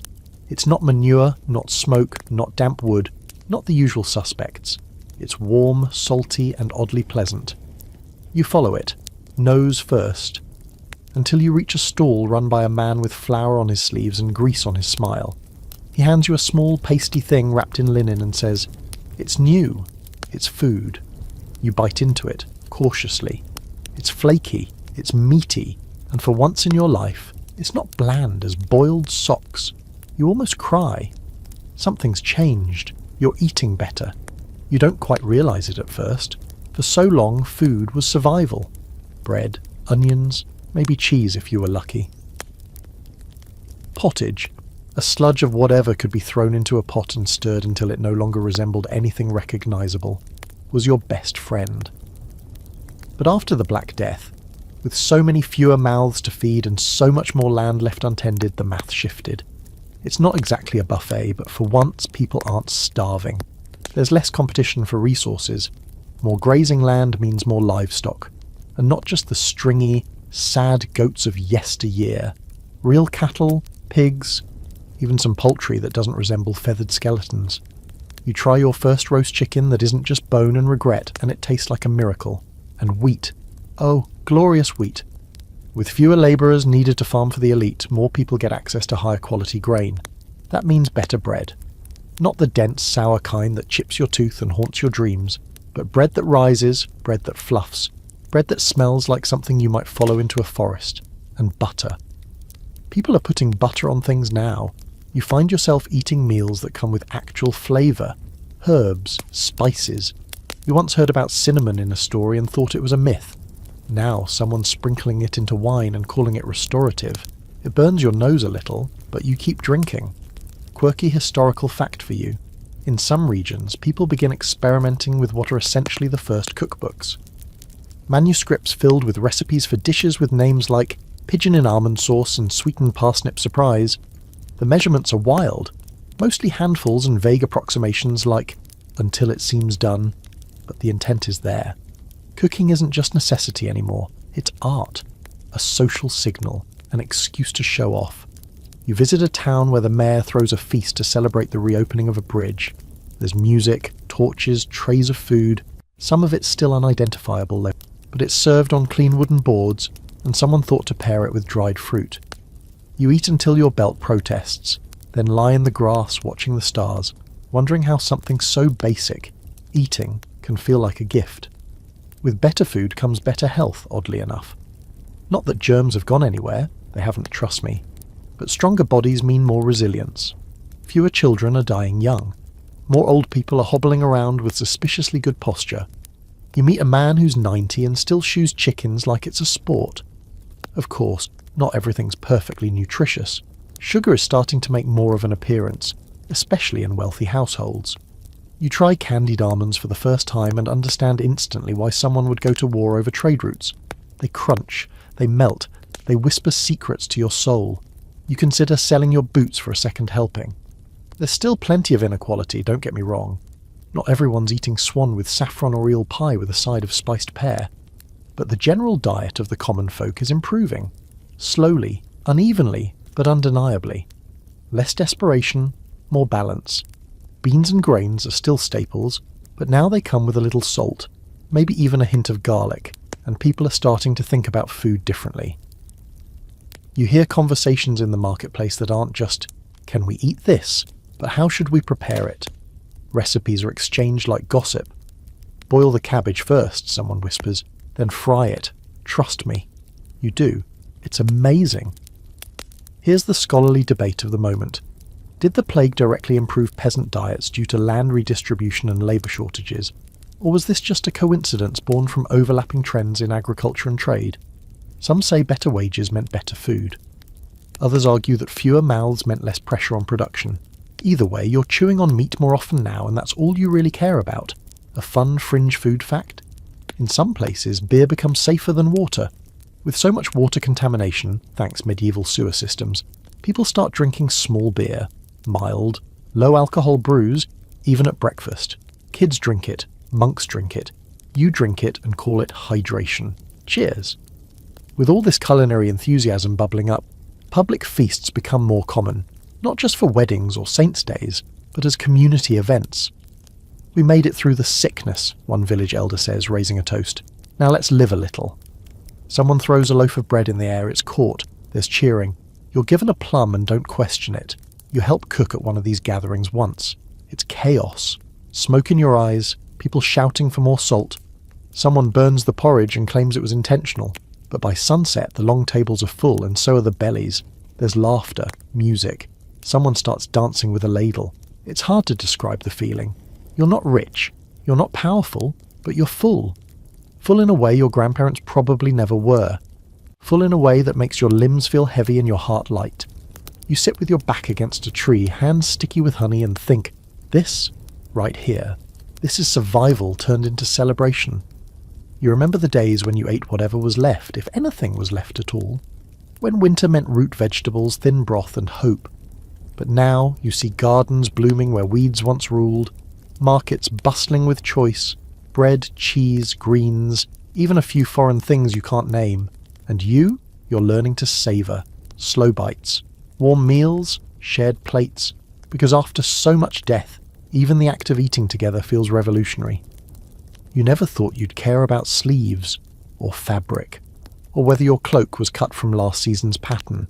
But here you are, standing in front of a mirror in a market stall, tilting your head slightly, trying to decide if this new robe makes you look comfortably prosperous, or accidentally flamboyant.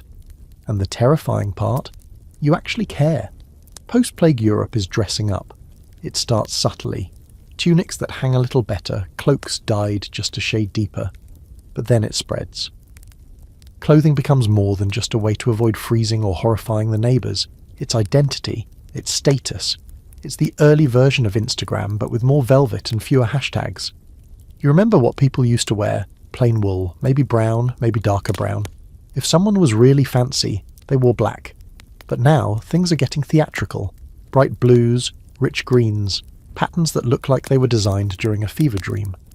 The wealthy are layering fabrics like they're collecting sins, and even commoners are accessorising with more flair. You see a man walk past with a feather in his cap, so large it could probably lift him off the ground if the wind hit right. The tailors are thriving. So are the dyers, the weavers, the seamstresses. Entire guilds spring up just to handle the explosion of demand. Silk merchants start travelling like rock stars. Someone says silk comes from worms, and you try not to picture it while admiring your new sash. Clothes are suddenly saying things, not with words but with colours, cuts and layers. A tight doublet says, "I have money and I'm not afraid to choke." A billowy sleeve says, "I own land and I want you to notice my arms." Pointed shoes so long they curl upward at the end say, "I'm wealthy enough to wear shoes that can't be practical." You try on a pair once. You trip over your own feet and almost land in a barrel of pickled onions. So maybe not your look. Here's a fun historical quirk. Sumptuary laws begin popping up like mushrooms after rain. These are rules that dictate what people can and can't wear based on their social rank. Basically, if you're a merchant, you can't dress like a duke. If you're a tanner, you can't wear scarlet. If you're a peasant and somehow end up in velvet, someone's going to ask questions, and probably fine you. The logic is simple. Keep the social order intact. But the outcome? Comedy. You hear stories of tailors being arrested because their clients wore illegal outfits in public. One woman is fined for wearing sleeves that are too fancy.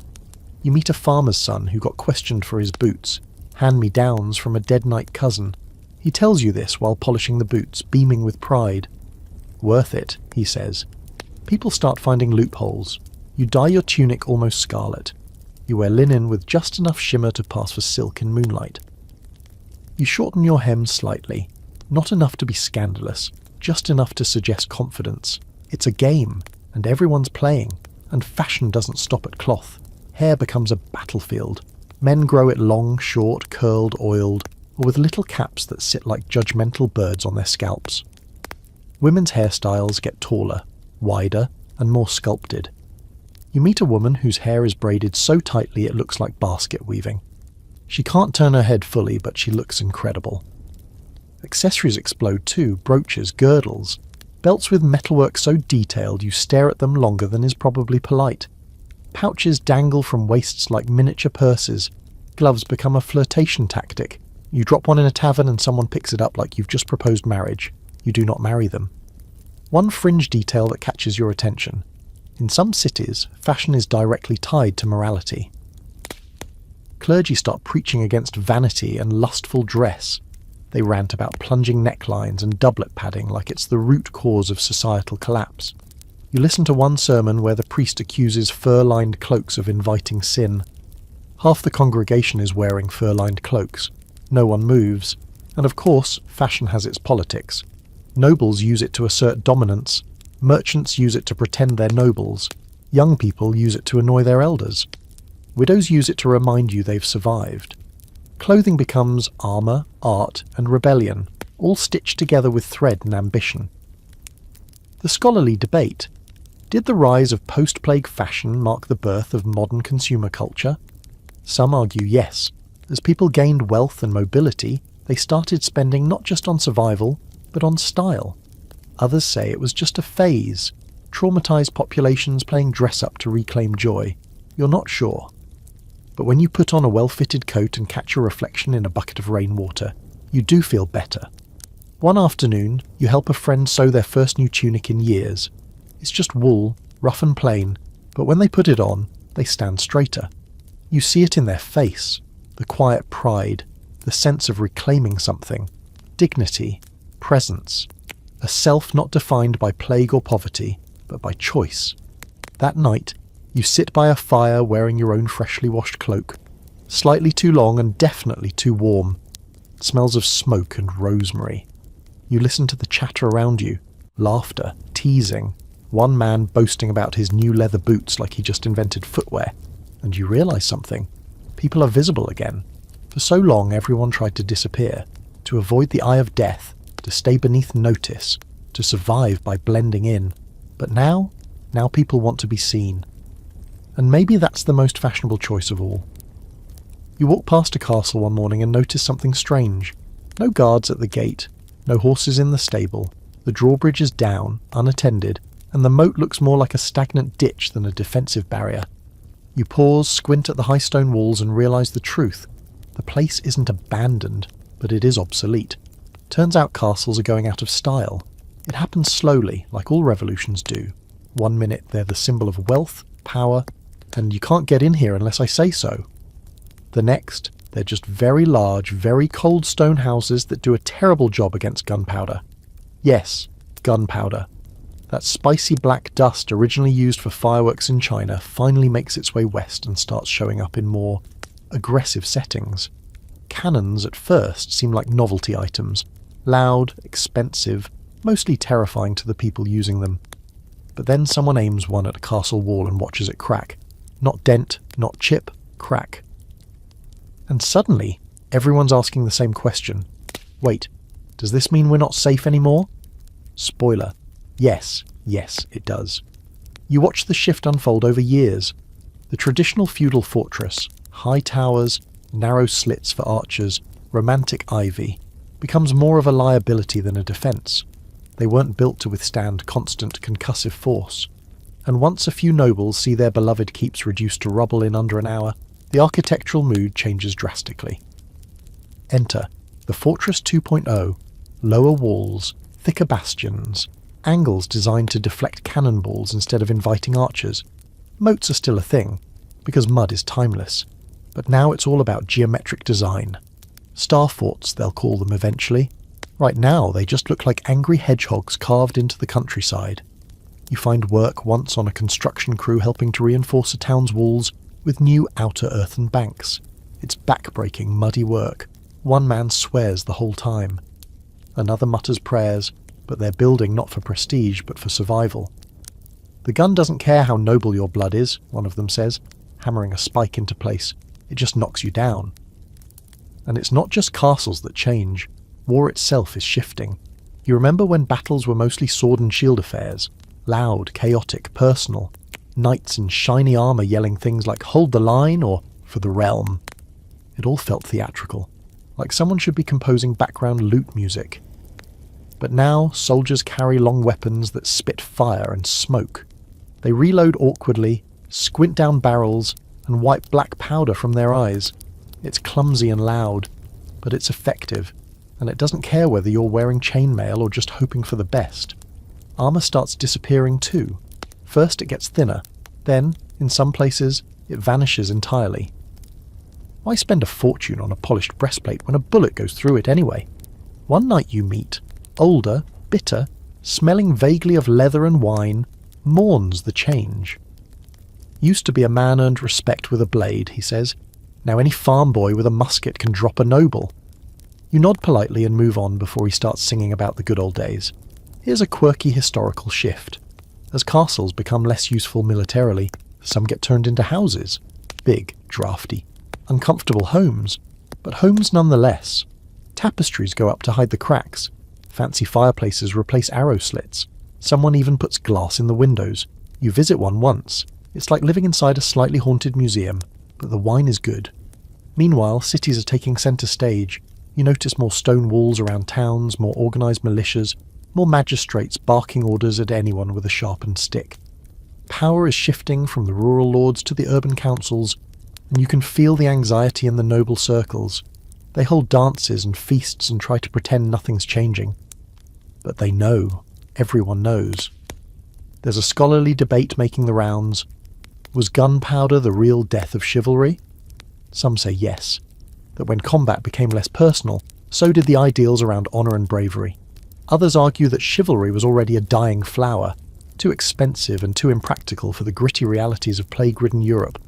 Either way, the knightly class is in decline, and you've stopped pretending that shiny armour means anything more than good lighting. Another strange ripple effect. Fewer castles mean fewer isolated villages. Lords can't hide behind their stone walls anymore, so they're more involved in local life, whether they like it or not. You see more of them at markets. Some even work the fields, awkwardly, in slightly too clean tunics. A few are adjusting, finding new roles as landowners or financiers. Others sulk and gamble and mutter about when men were men. You offer them cheese, they decline. One day, you visit a ruin, a castle that stood tall in your childhood, now just a skeleton of stone. ivy wraps its bones. The once proud keep is a nesting ground for birds and the occasional goat. You walk the empty halls, touch the cold walls, and remember what it felt like to believe this place was invincible. It wasn't. But maybe that's not a tragedy. Maybe it's just time. The world isn't ending. It's just trading in towers for terraces, swords for strategy, prestige for pragmatism. Castles crumble, but cities rise. Shields fall, but ideas take their place. And you, walking through the dust and echoes, know that nothing built to last ever truly does. Still, you pick up a loose stone from the ruin and put it in your satchel, not because it's useful, but because some part of you wants to remember what it felt like when the walls still stood. You're in a town that doesn't smell like rot. That's the first thing you notice. Not the scent of lavender or bread or beeswax candles, though those exist here too, but the complete absence of the usual. No human waste trickling down open gutters, no butcher's leftovers being fought over by dogs and flies. The air is like crisp, clean, almost unsettling, like you've wandered into a place that forgot it's medieval. Turns out you've stumbled into a town that's embraced something radical: public health. Now, don't get too excited, it's not modern sanitation. No one's doing surgeries with gloves or boiling their water just yet. But something's definitely changed since the worst days of the plague, when the streets were rivers of filth and you had to step over a corpse to buy onions. People are finally realising that where you live, what you breathe, drink and step in matters. Cities and towns, still haunted by the memories of mass graves and empty homes, are starting to look around and go, you know what? Maybe we shouldn't just throw our waste out the window. You hear words like ordinance and regulation being tossed around at council meetings. And yes, it's still mostly men with money making the decisions, but they're talking about drainage, not just taxes. One town even hires someone full-time to sweep the streets, a muck man. You meet him once. He's got a shovel, a strong back, and the 1,000-yard stare of someone who's seen things no one should ever have to see. Here's a quirky little historical gem. Some cities begin enforcing pavement laws. If you own a shop, you're responsible for keeping the area in front of it clean. If you don't, you get fined. And suddenly, cobblestones you once tripped over are being scrubbed with vinegar and covered in sand to absorb the stench. Vinegar? You never thought you'd be grateful for such a sour, stingy smell. Sewers are still primitive, mostly open channels or wooden gutters, but at least they're being built. You pass through Florence and spot men digging trenches with grim determination, laying brickwork for a water drainage system that doesn't rely entirely on divine intervention. It's muddy, slow work, but revolutionary in its own quiet way. And water, bless it, is finally getting some attention. Wells are being covered, fountains are inspected. In places with aqueducts, maintenance crews now exist. Sure, they're underpaid and underfed, but they're there. You chat with one man in Avignon whose job is literally to taste the town's water every day. If I drop dead, you know it's bad, he jokes. You both laugh a little too hard. You also see changes in housing. People are starting to think about air. Not just the religious kind, but actual airflow. Buildings get windows that open. Roofs are angled for ventilation. You help a friend build a chimney and realise how nice it is not to live inside a smoke cloud. And there's a new buzzword travelling from town to town: quarantine. You remember when it first started during the plague? Ships forced to wait offshore before docking, people isolated in their homes under guard. Back then, it felt like desperation. Now it's evolving into policy. In port cities like Venice, entire buildings are set aside for travellers to wait out potential illness. They call them lazarettos.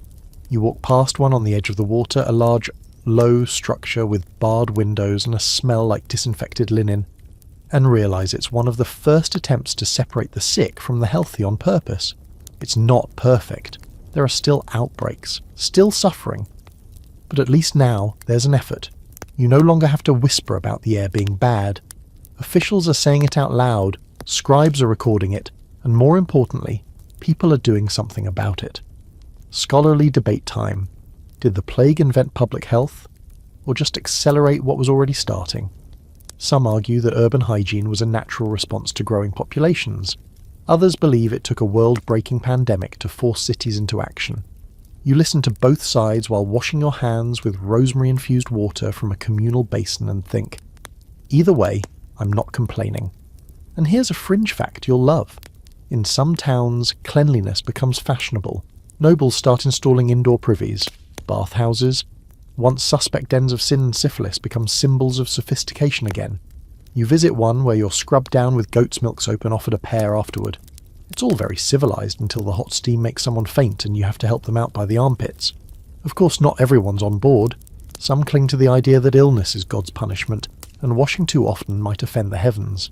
Others think fresh air is dangerous. You meet a man who refuses to open his windows because he's afraid the devil rides in on the breeze. You politely choose not to sit near him, but the tide is turning. Cities that clean up don't just feel better, they look better.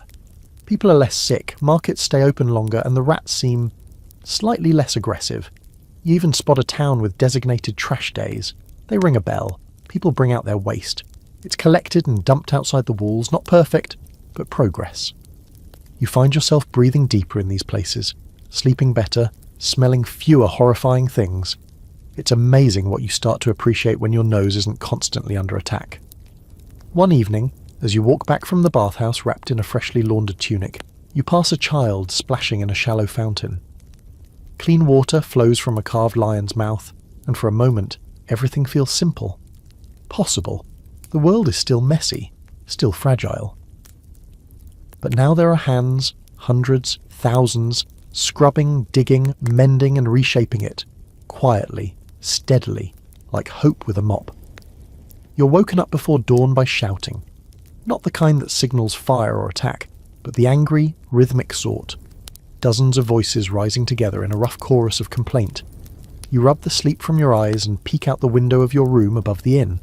Below, a crowd has gathered. Farmers, tanners, weavers. A few women with aprons tied tight and eyes sharper than any sword. They're holding torches not because it's a riot, but because they want to be seen. They're tired. Tired of taxes, of hunger, of being told the world is healing when they still can't afford bread. The peasants are back. This time, not just grumbling in taverns or whispering during mass. Now they're organising, marching, writing letters, actual letters, to city councils and local lords. Some even hire scribes to make their demands sound official.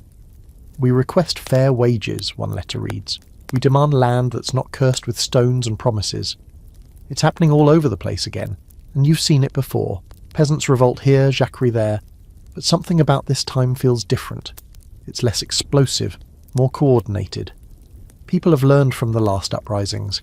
They've stopped expecting change to fall from the sky. They're building it themselves, brick by brick, complaint by complaint. You visit a village where the tenant farmers have started pooling their resources. 1 goat, 12 chickens, 3 acres of barley, all managed as a collective. It's not officially legal, but the landowner fled during the last fever wave and hasn't come back, so they're making do. One woman, a widow named Agnes, runs the bookkeeping like a general. We'll not be poor and polite, she tells you, slicing cheese with military precision. You nod and take notes.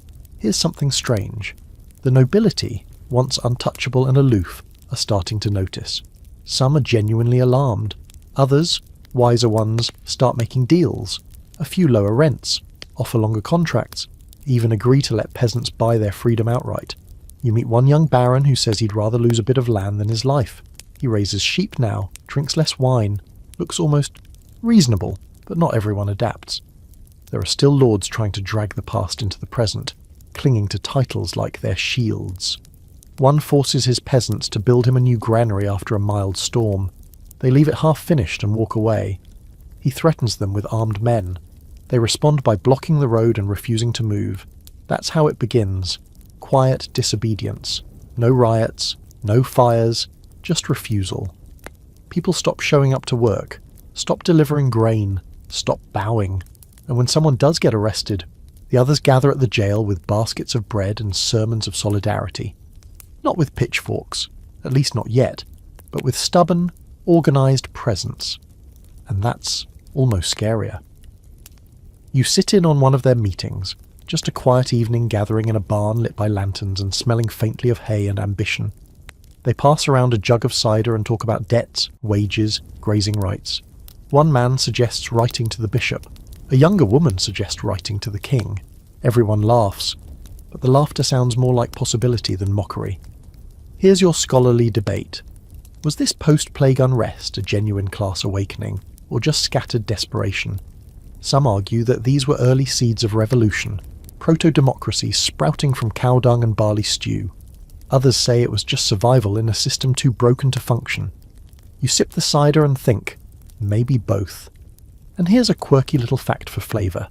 In some places, peasants start using seals on their documents, handmade, often carved from bone or wood, with symbols like wheat sheaves, ploughs or hammers. They don't read Latin, but they sign with pride. They know what their mark means. Language matters now, so does documentation. You watch one village council draft a charter outlining rights and expectations for its workers. It's sloppy, half-legal and full of misspellings, but it exists. And in this new world, that means something. Cities begin noticing too. Urban labourers want the same rights as their rural cousins. Bakers strike for better flour. Builders want compensation for crushed fingers and broken backs. You see graffiti in the alley behind a guild hall. We built this city, now pay us to live in it. It's misspelled. It's also very clear. The merchant class doesn't know what to do. They're caught in the middle, richer than peasants, poorer than nobles. Some align with the workers, others lean into greed, raising prices and locking their doors at night. You watch one shopkeeper try to overcharge for apples and get quietly boycotted for a week. By Thursday, his cart is empty and his face is pale. You meet a man who teaches peasants how to read contracts. He doesn't charge much, just asks for meals and safe places to sleep. They used to keep us ignorant, he says. Now I teach them to write their own rules. He hands you a flyer. You can't read half of it. But the bold header says, know what you sign.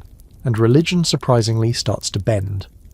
A few brave priests begin preaching sermons about justice, about dignity. They quote scripture not about obedience but about fairness. One gets excommunicated, another is promoted. No one seems to know what direction the wind is blowing anymore. There are still threats, of course. Whispers of crackdowns, armed patrols riding through towns where things feel too loud, too coordinated. But the fear doesn't spread as far as it used to. People stand their ground now, not with weapons always, but with witnesses, with paper, with stubborn feet and louder voices. And you walk between both worlds, a friend to the field worker, a listener to the landowner, an accidental chronicler of change. You carry stories in your pack, sometimes letters, occasionally a pie, because this isn't a rebellion you can stop with a sword. This is a quiet uprising, one powered by hunger, memory, and the simple radical idea that enough is actually enough. You lie under the stars that night listening to distant footsteps and closer conversations. Someone's talking about petitioning the council.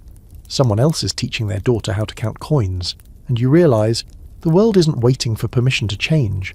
It's already changing, one demand at a time. You walk into a town square and spot something strange. A cluster of people sitting on low wooden benches, completely silent, all staring at a man with a scroll. Not a priest, not a noble, just a man.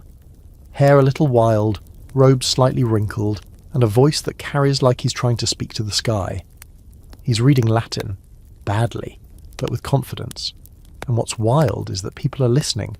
Then you realise where you are. You're standing outside a university, and it doesn't even smell that bad. You didn't mean to end up here. You were just passing through. But now you're watching students, actual students, argue about the nature of the soul, or whether Aristotle had it right about the elements, or if demons can read your mind. The debate is passionate, ridiculous, and deeply contagious. You stay for the whole thing and leave with a new thought stuck in your head. Maybe learning isn't just for monks anymore. That's the thing. Since the Black Death, universities have started cropping up like mushrooms after a rainstorm. Before the plague, there were a handful scattered across Europe, places like Bologna, Paris and Oxford. Elitist, exclusive, heavy on theology. But now, they're multiplying, spreading, adapting. Places like Prague, Vienna, Krakow, cities that you once associated with markets and strong beer, are suddenly becoming hubs of thought. And no, it's not some intellectual utopia. The dorms are mouldy, the lectures are long, and the debates often spiral into fistfights. But what matters is that more people are starting to care about knowledge. Not just for the glory of God, but for the glory of being slightly less confused than yesterday. You talk to a student who's learning medicine. He's dissected 3 pigs and 1 unfortunate criminal. "I know where the spleen is now," he says proudly, like he's unlocked the mysteries of the universe. You nod and offer him half your apple. He offers you a diagram in return. It's mostly scribbles, but it looks important. One quirky post-plague twist. Because so many clergy died and literacy suffered, there's a sudden hunger for people who can teach. Anyone. Enter the itinerant scholar. People who travel from town to town offering lessons in Latin, logic, mathematics, or even how to write your name without crying. You meet one who charges a loaf of bread per lesson. You pay double for a refresher on fractions. Women too are finding cracks in the academic walls.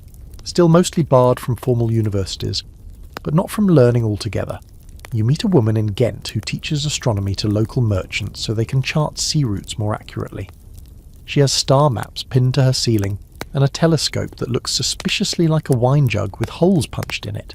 You believe every word she says. Meanwhile, people are copying texts like their lives depend on it. Libraries, once guarded like treasure vaults, start opening their doors just a bit wider. You spend an afternoon in one, leafing through a book on natural history that includes both lions and tree serpents that cry like babies.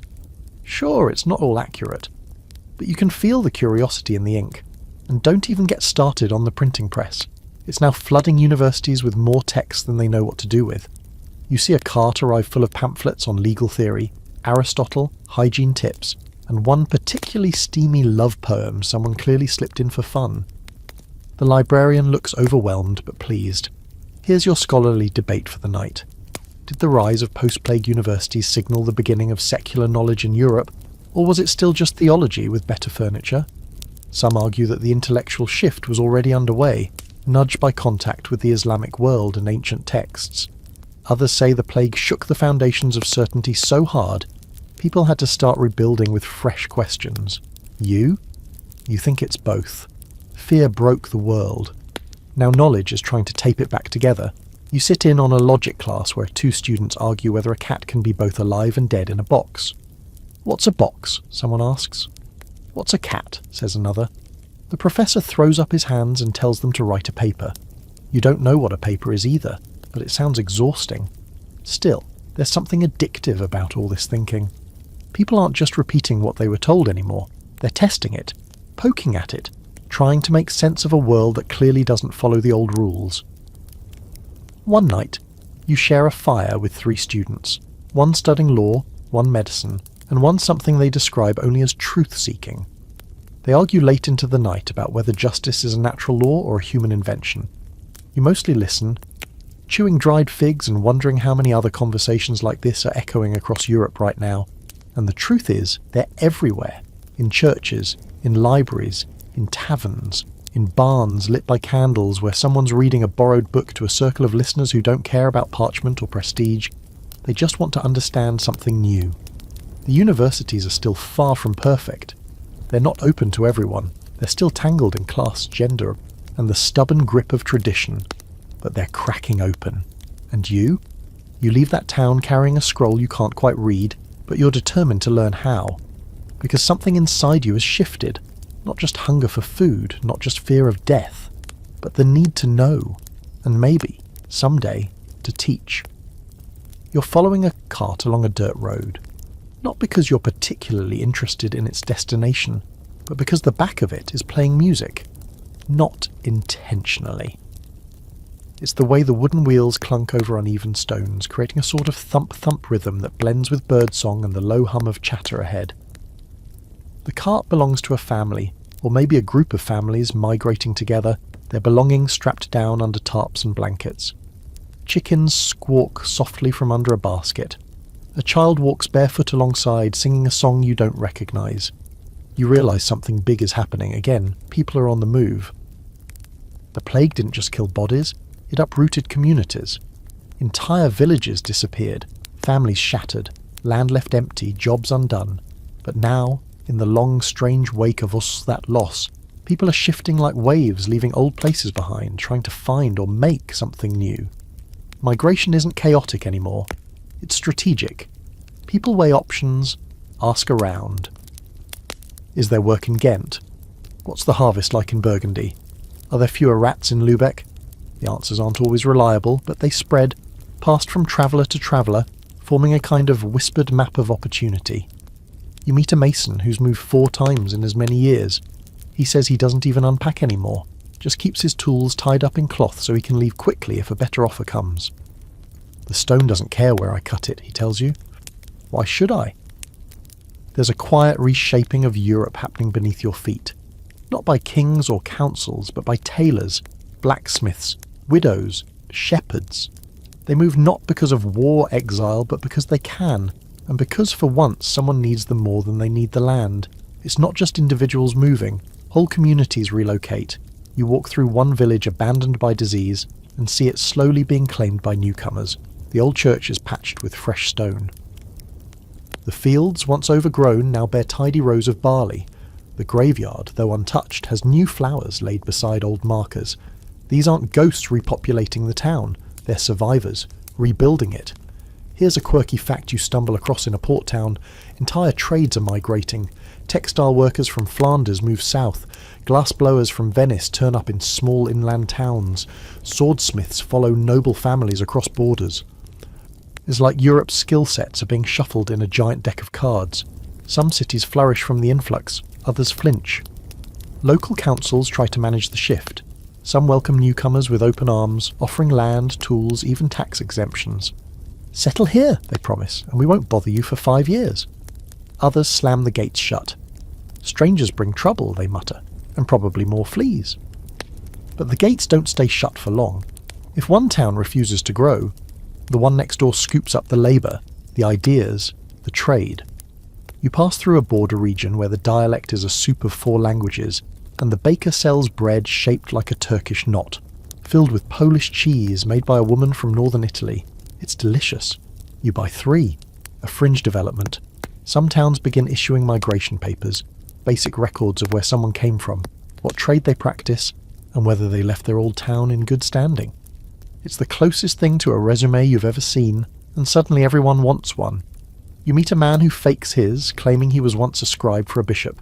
His Latin is terrible, but he gets the job anyway. With all this movement, cultures begin to blur in fascinating ways. You attend a wedding where the bride wears a linen veil from Brittany, dances a Hungarian circle waltz, and feeds her guests dumplings you swear came from somewhere east of Krakow. No one bats an eye. It's tradition, someone says, though no one's quite sure whose tradition. Of course, there's tension too. Locals don't always trust newcomers. They're taking our jobs, one tanner says. They smell different, adds another. You nod politely while remembering your own bath frequency hasn't exactly been consistent. But over time, resentment often gives way to pragmatism. If the new guy fixes the mill or the roof or the church bell tower, people learn to like him, grudgingly at first. Then genuinely. Here's your scholarly debate to drift off to. Did post-plague migration weaken national identities by creating a more blended pan-European culture? Some say yes, that borders became blurrier and languages softened at the edges. Others argue the opposite, that as people moved they clung tighter to their origins, preserving their customs more fiercely. You've seen both, the woman who insists on kneading bread the old way, and the boy who learns 3 languages before his 10th birthday just to haggle better at market. One of the strangest side effects? Maps begin to improve. With more people travelling, more demand grows for accurate roads, distances, landmarks. You find a tattered one tucked into a merchant's coat, drawn by hand, mostly wrong, but charmingly ambitious. There be wolves here, it says over a forest. Friendly baker in this town, it notes beside a river. You copy it for yourself. And with movement comes stories. Tales picked up along the road, twisted in the telling, embroidered with each retelling. You sit by fires and hear of ghost ships in the Baltic, of mountain hermits who know lost cures, of cities made of gold and glass that only appear to the pure of heart. You don't believe them all, but you listen. Always. Because moving does more than reshape geography. It reshapes memory. History itself becomes fluid, like the people living through it. Where are you from? Where are you going? What have you seen? These questions are asked more often now, not to judge, but to know. And you? You find yourself walking more, not with urgency, but with purpose. A town you never planned to visit becomes your home for 3 seasons. You mend roofs, teach someone to write their name, and fall asleep to a lullaby you've never heard before, sung in a language you barely understand. It doesn't matter. You're part of the movement now, the gentle, stubborn rearranging of the world by its most ordinary people, not conquerors, not kings, just those who kept walking. The morning begins with bells, not church bells, not wedding bells, market bells. 3 quick clangs from the tower near the Guildhall, echoing down narrow cobbled alleys like a summons. You stretch, yawn, and wander toward the sound along with half the town, drawn not by obligation but curiosity. Market day again. You've started to lose track of time in weeks and measure it in produce, but this isn't just about apples and eels. Markets have always existed, sure, but what's happening now is something different, something louder, faster, more organised. Trade is no longer a slow trickle of cartwheels and barter. It's becoming a system, an engine, a network. You're watching the rise of the merchant class. It starts with the goods, bolts of cloth from Flanders, dried figs from Greece, spices from the Levant. Objects that used to be rare and sacred are now, if not common, at least attainable. You hold a piece of silk once, real silk, and feel your brain stutter. It's so light it barely exists, and yet it's worth more than your entire cart. The people selling it are even more fascinating. Not lords, not clergy, just well-dressed people with good handwriting and excellent boots. They negotiate like poets, always 3 steps ahead in both thought and profit. You meet one merchant who never raises his voice, never changes expression, and somehow walks away with a deal that leaves everyone else slightly confused and mildly impressed. Money too is shifting. Barter is still around, but coinage is becoming the language of legitimacy. You start seeing scales in every shop. Debts are recorded, ledgers appear, little leather-bound books filled with names, numbers, and the occasional passive-aggressive note like, "Refused payment again, pray for his cow." You helped copy a ledger once. It's surprisingly juicy. Trade, as it turns out, is built on trust, and trust is built on gossip. Who paid late, who watered down their wine, who once tried to pass off dyed goat leather as imported Spanish hide. It's an economy, but also a high-stakes soap opera. Guilds are booming, bakers, tanners, weavers, glassmakers. Every craft you can name has a group now, complete with rules, rituals and initiations that sometimes involve suspiciously spicy stew. You're not a member of any guild yourself, but you've sat in on their meetings. They talk about wages, apprenticeships, and more frequently than you'd expect, whose nephew is ruining everything. Guilds set standards, protect their trades, and push back against noble interference. Some towns even let guilds govern. You hear someone call the head of the Blacksmiths Guild mayor without irony. It's still a strange word, but one that's starting to matter. A quirky historical twist. Merchants start writing letters in code. Not military code, price code. They disguise the cost of goods in their correspondence so competitors can't undercut them. You read one that says, "Our cousin Balthazar is well fed but expensive this season." Turns out Balthazar was a code word for pepper. Wild.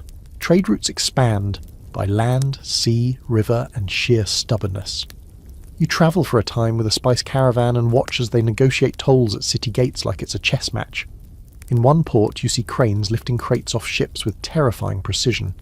The dock workers barely speak the same language, but the rhythm of profit is universal, and markets aren't just for goods anymore.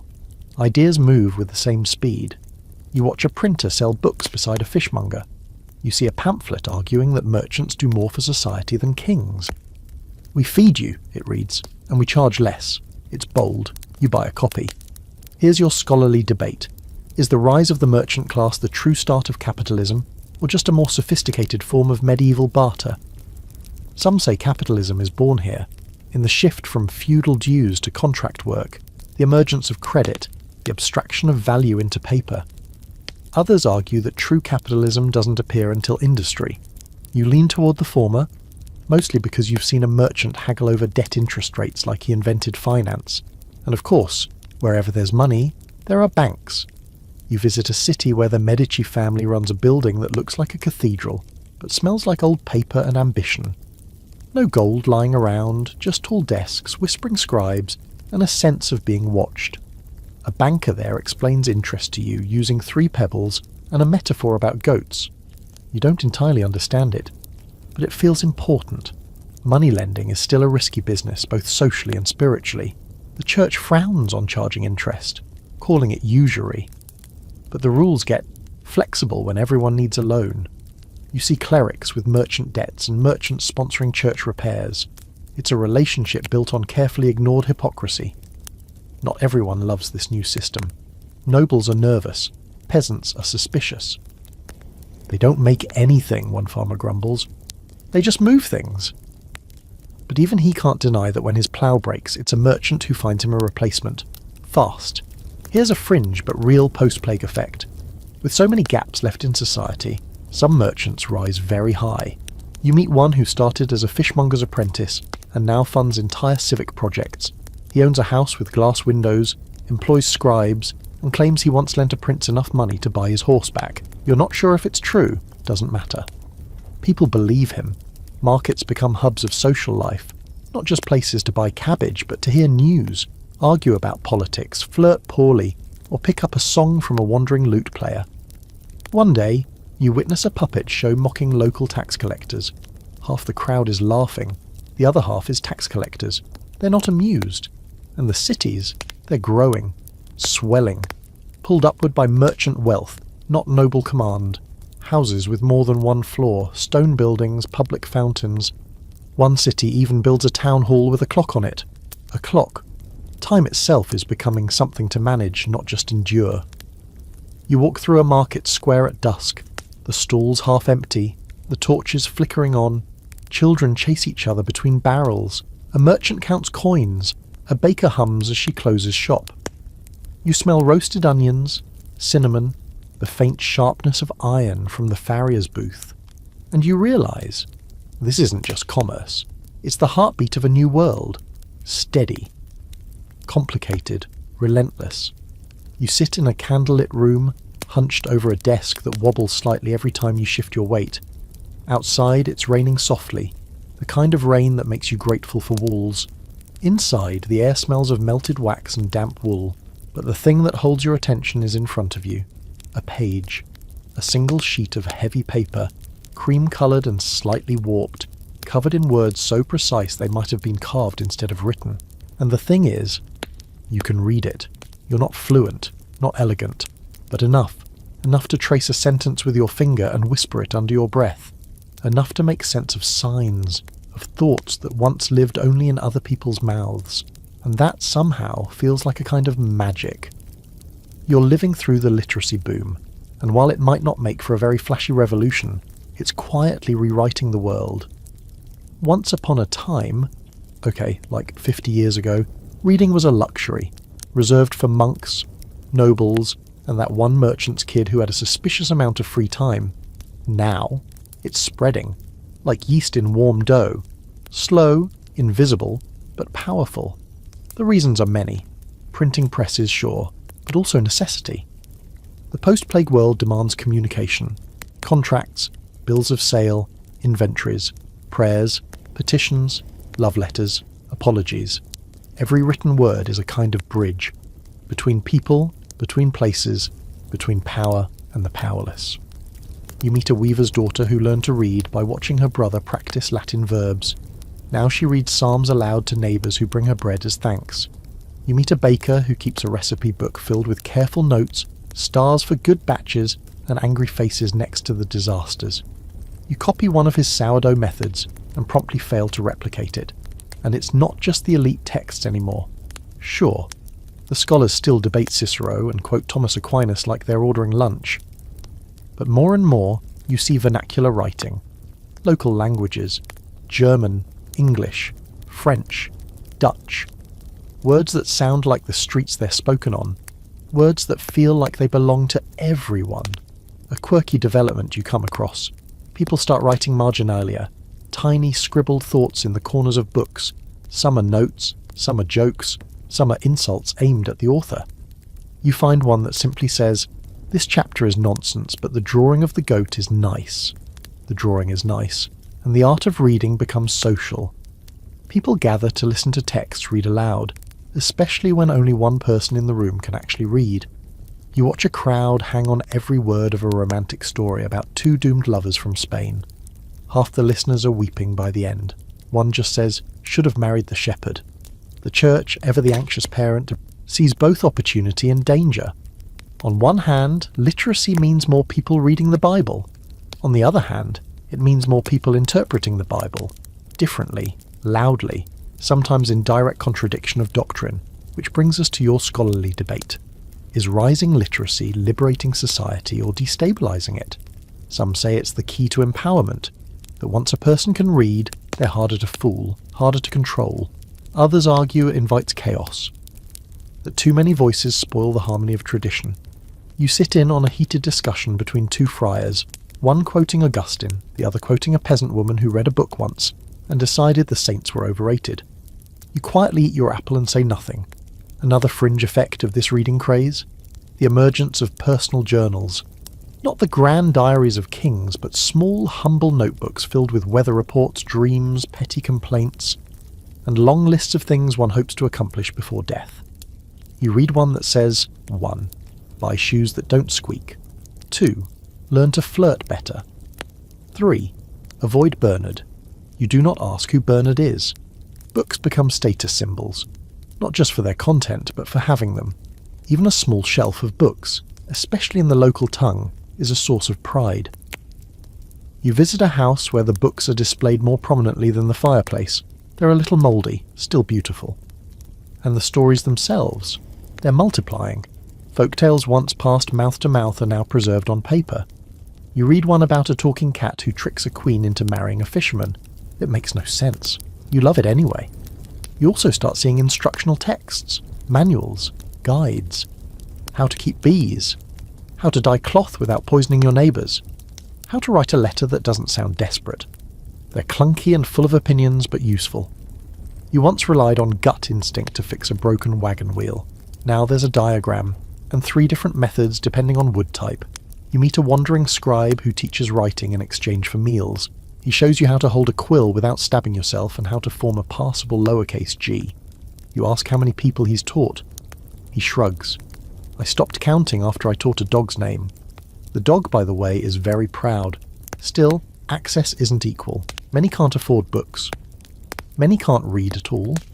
But the desire is there now, burning like a candle in a drafty hall. You see eyes light up when someone sounds out their first sentence.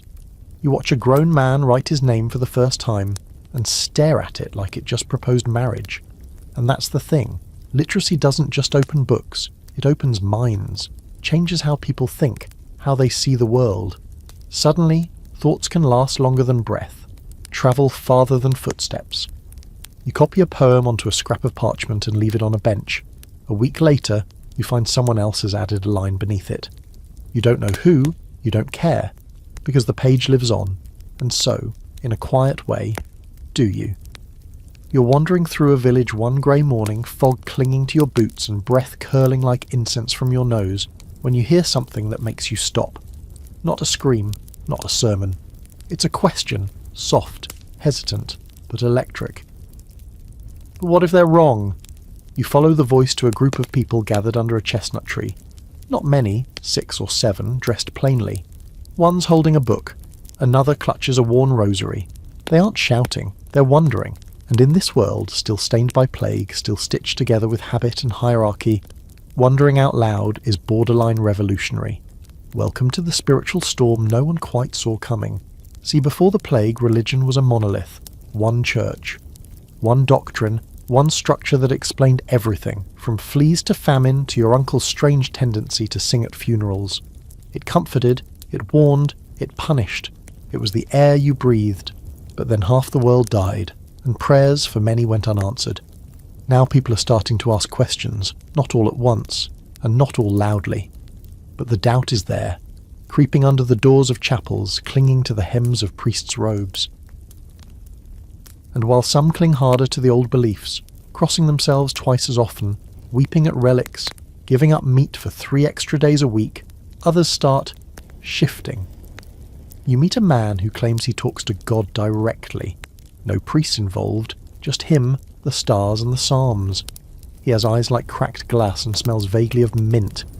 You don't know if he's a prophet or just lonely, but he gives you a folded note that says, "The church is a house. Faith is the fire inside. You keep it."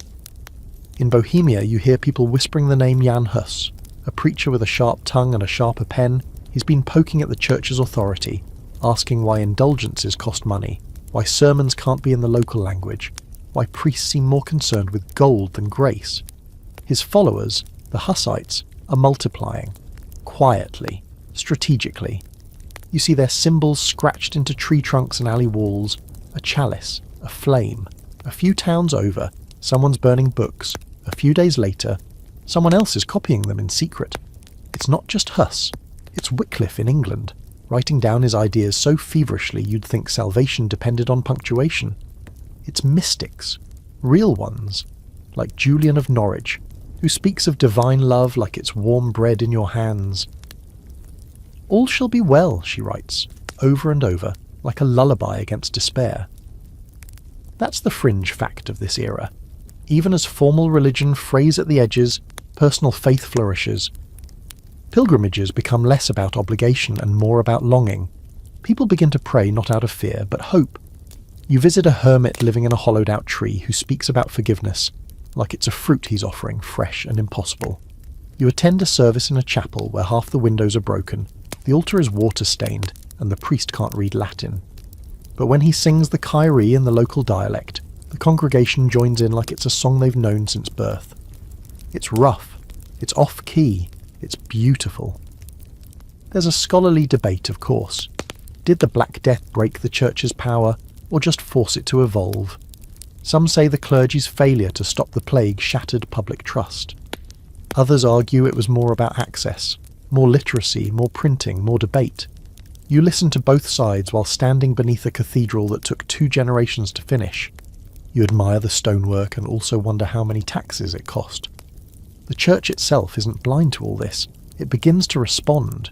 You see more sermons in vernacular, more attention paid to charity, to community. Some bishops embrace reform, others double down, wagging fingers and quoting Leviticus with increasing volume. One friar in particular becomes famous for preaching against dancing, drinking, and smiling too much. He is unsurprisingly not invited to many parties. But here's where things really get wild. People start forming their own movements. Small, scattered, sometimes strange, like the brethren of the common life, who live simply, teach children, and think the Gospels should actually be practiced, not just chanted. You meet one of them in a quiet corner of Utrecht.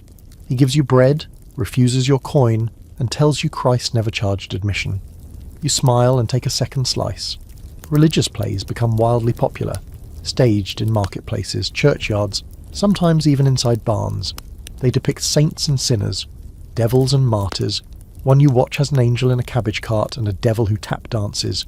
The message is muddy. The audience loves it. You also see signs of darker cracks. Witch hunting begins to bubble in certain corners, born from fear, superstition, and the eternal need to blame someone. You meet a woman who carries a small stone carved with a protection symbol. "Just in case," she says, before giving it to you. You accept it, grateful but unsettled. One town builds a shrine to a local boy who survived the plague and claimed to see the Virgin Mary in a puddle. They sell souvenir ribbons. The church sends a delegation to investigate. The boy disappears. Meanwhile, the idea of translation gains momentum. If scripture can be printed, can it also be shared, in every tongue? You hold a piece of a translated gospel once smuggled out of England. The ink is faint, the pages are thin, it reads like a whisper. Like truth slipping past guards in the dead of night. One night you attend a debate, hosted in a barn naturally, between a priest and a schoolteacher. The topic? Should people be allowed to question the church? The priest quotes tradition, the teacher quotes Job. At the end, they both share a drink. You leave unsure who won. You suspect that wasn't the point. Faith, you're realizing, isn't fading. It's fracturing. Splintering into 1,000 small altars lit by hope, frustration, love, and loss. You pass homes with crucifixes carved into the lintel beside a charm made of herbs. You see saints painted beside astrological charts. You hear blessings that sound more like spells, and spells that sound suspiciously like prayers. You fall asleep that night in a chapel, head resting on a pew polished by centuries of elbows and tears. The moon slips through a cracked stained glass window. A breeze moves through the nave like breath. And you understand, finally, belief didn't die with the plague. It just stopped asking permission. You wake to the sound of hammering. Not war drums, not the call of a blacksmith, but the precise rhythmic tap of a chisel-shaping stone. When you step outside, you follow the sound to its source and find something astonishing. A wall, half-finished, curving gracefully along the edge of a town you barely remember passing through last spring. But now it's grown, taller, stronger. It has new gates, new towers, and streets inside that don't smell like despair. Someone's even planted a row of trees. It hits you slowly, like dawn easing over the hills. Just how much has changed since the last time you stood in a place like this? The world isn't rebuilding anymore. It's been rebuilt. And not just in walls and wood, but in how people live, think, move, dream. You look around and see society reshaped. The quiet, strange afterlife of the plague has now bloomed into something far more complex. It doesn't look like a perfect world. It still creaks and groans, still leaks at the edges, but it no longer feels like a collapsed one either. Cities are bustling with noise and purpose. Market bells ring. Guild apprentices spill into the streets, and you even spot a group of children walking in formation behind a teacher with ink stains on his robe. You follow them for a few blocks and catch snippets of their lesson, multiplication tables and the names of local rivers. They're not monks, just kids, and they're learning. You wander into a building that smells of beeswax and bureaucracy. It's not a palace, not a fortress, just a town hall. Inside, clerks bend over scrolls and ledgers, sealing them with careful flourishes. A man in a rough cloak argues about road repairs with a woman who sells wool. No one draws a sword. No one invokes divine right. They take a vote. Yes, they argue about roads. You marvel at how power has diffused. Still uneven, still layered in class and coin, but no longer clutched in the fists of just a few. The great lords, once armoured behind stone and lineage, are now landlords, and occasionally accountants. Their castles are no longer seats of fear, but family homes with draughty parlours and peacocks in the courtyard.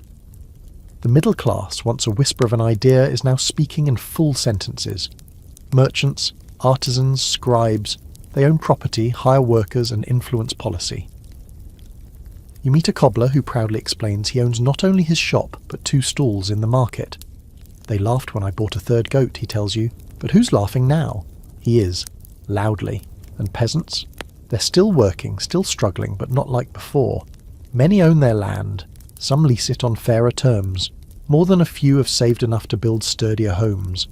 You pass a village where nearly every house has a tiled roof and a vegetable patch out back. There's even a well with a wooden cover and a pulley system so advanced it makes you blink twice. You sit one evening by a fire with a family whose name you don't catch.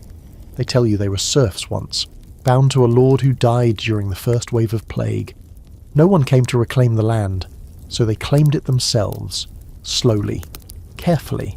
They raised chickens, then children. Now their eldest is learning to read. There's still hunger sometimes, the mother says, but at least it's our hunger. Your scholarly debate, if you feel like turning this into pillow talk. Did post-plague Europe birth the early modern world, or was it just a blip in the great slog of medieval time? Historians argue endlessly. Some see it as the spark that lit the Enlightenment. Others see it as a detour, a brief flirtation with change before the return of kings, wars, and familiar oppression. But you've walked the roads, smelled the shift in the air, watched the gears grind forward, however slowly. You've seen society rewire itself. Here's a strange fringe detail that sticks in your mind. A group of villagers in the Alps have created what they call a time circle. They gather every season to discuss how the last few months went. Harvests, disputes, births, deaths. It's not a government. It's not even written down. Just people talking about life in a structured way. You attend one meeting. They debate how long the community's communal sheep should graze each week. The whole thing is civil, calm, and weirdly inspiring. Someone brings stew, no one shouts. And what of art? Oh, it's everywhere now. Murals on the sides of houses. Tapestries that tell stories of resilience instead of conquest. You see a painting of a woman planting garlic in winter. It moves you more than any battle scene ever has. Minstrels sing about the plague sometimes, always with a wink, never with cruelty. There's even a new play making the rounds called The Day the Rats Left Town. It's absurd, full of fart jokes, and ends with a giant dancing skeleton marrying a chicken.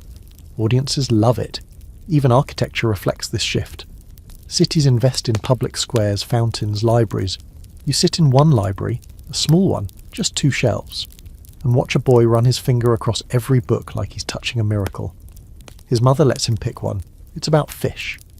He reads it out loud on the walk home, mispronouncing every 3rd word.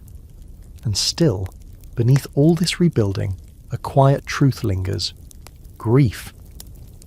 People don't talk about the plague directly anymore, not often, but you see it in how they keep their larders full, how they double bury their dead, how they treasure the few elderly who remain.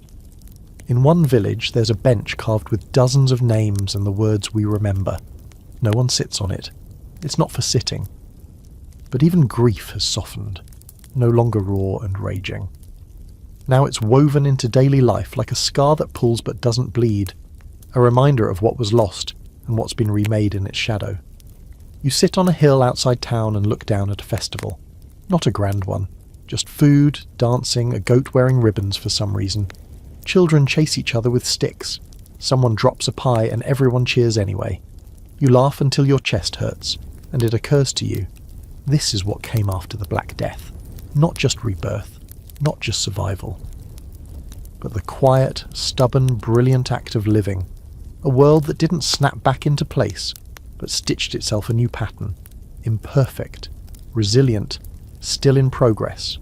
And now, you lie back on the grass, the sound of celebration fading into the stars, and you close your eyes. The worst has passed, and the world, broken but breathing, keeps turning. You're tucked under a blanket now, head resting soft against your pillow, eyes just a little heavier than before.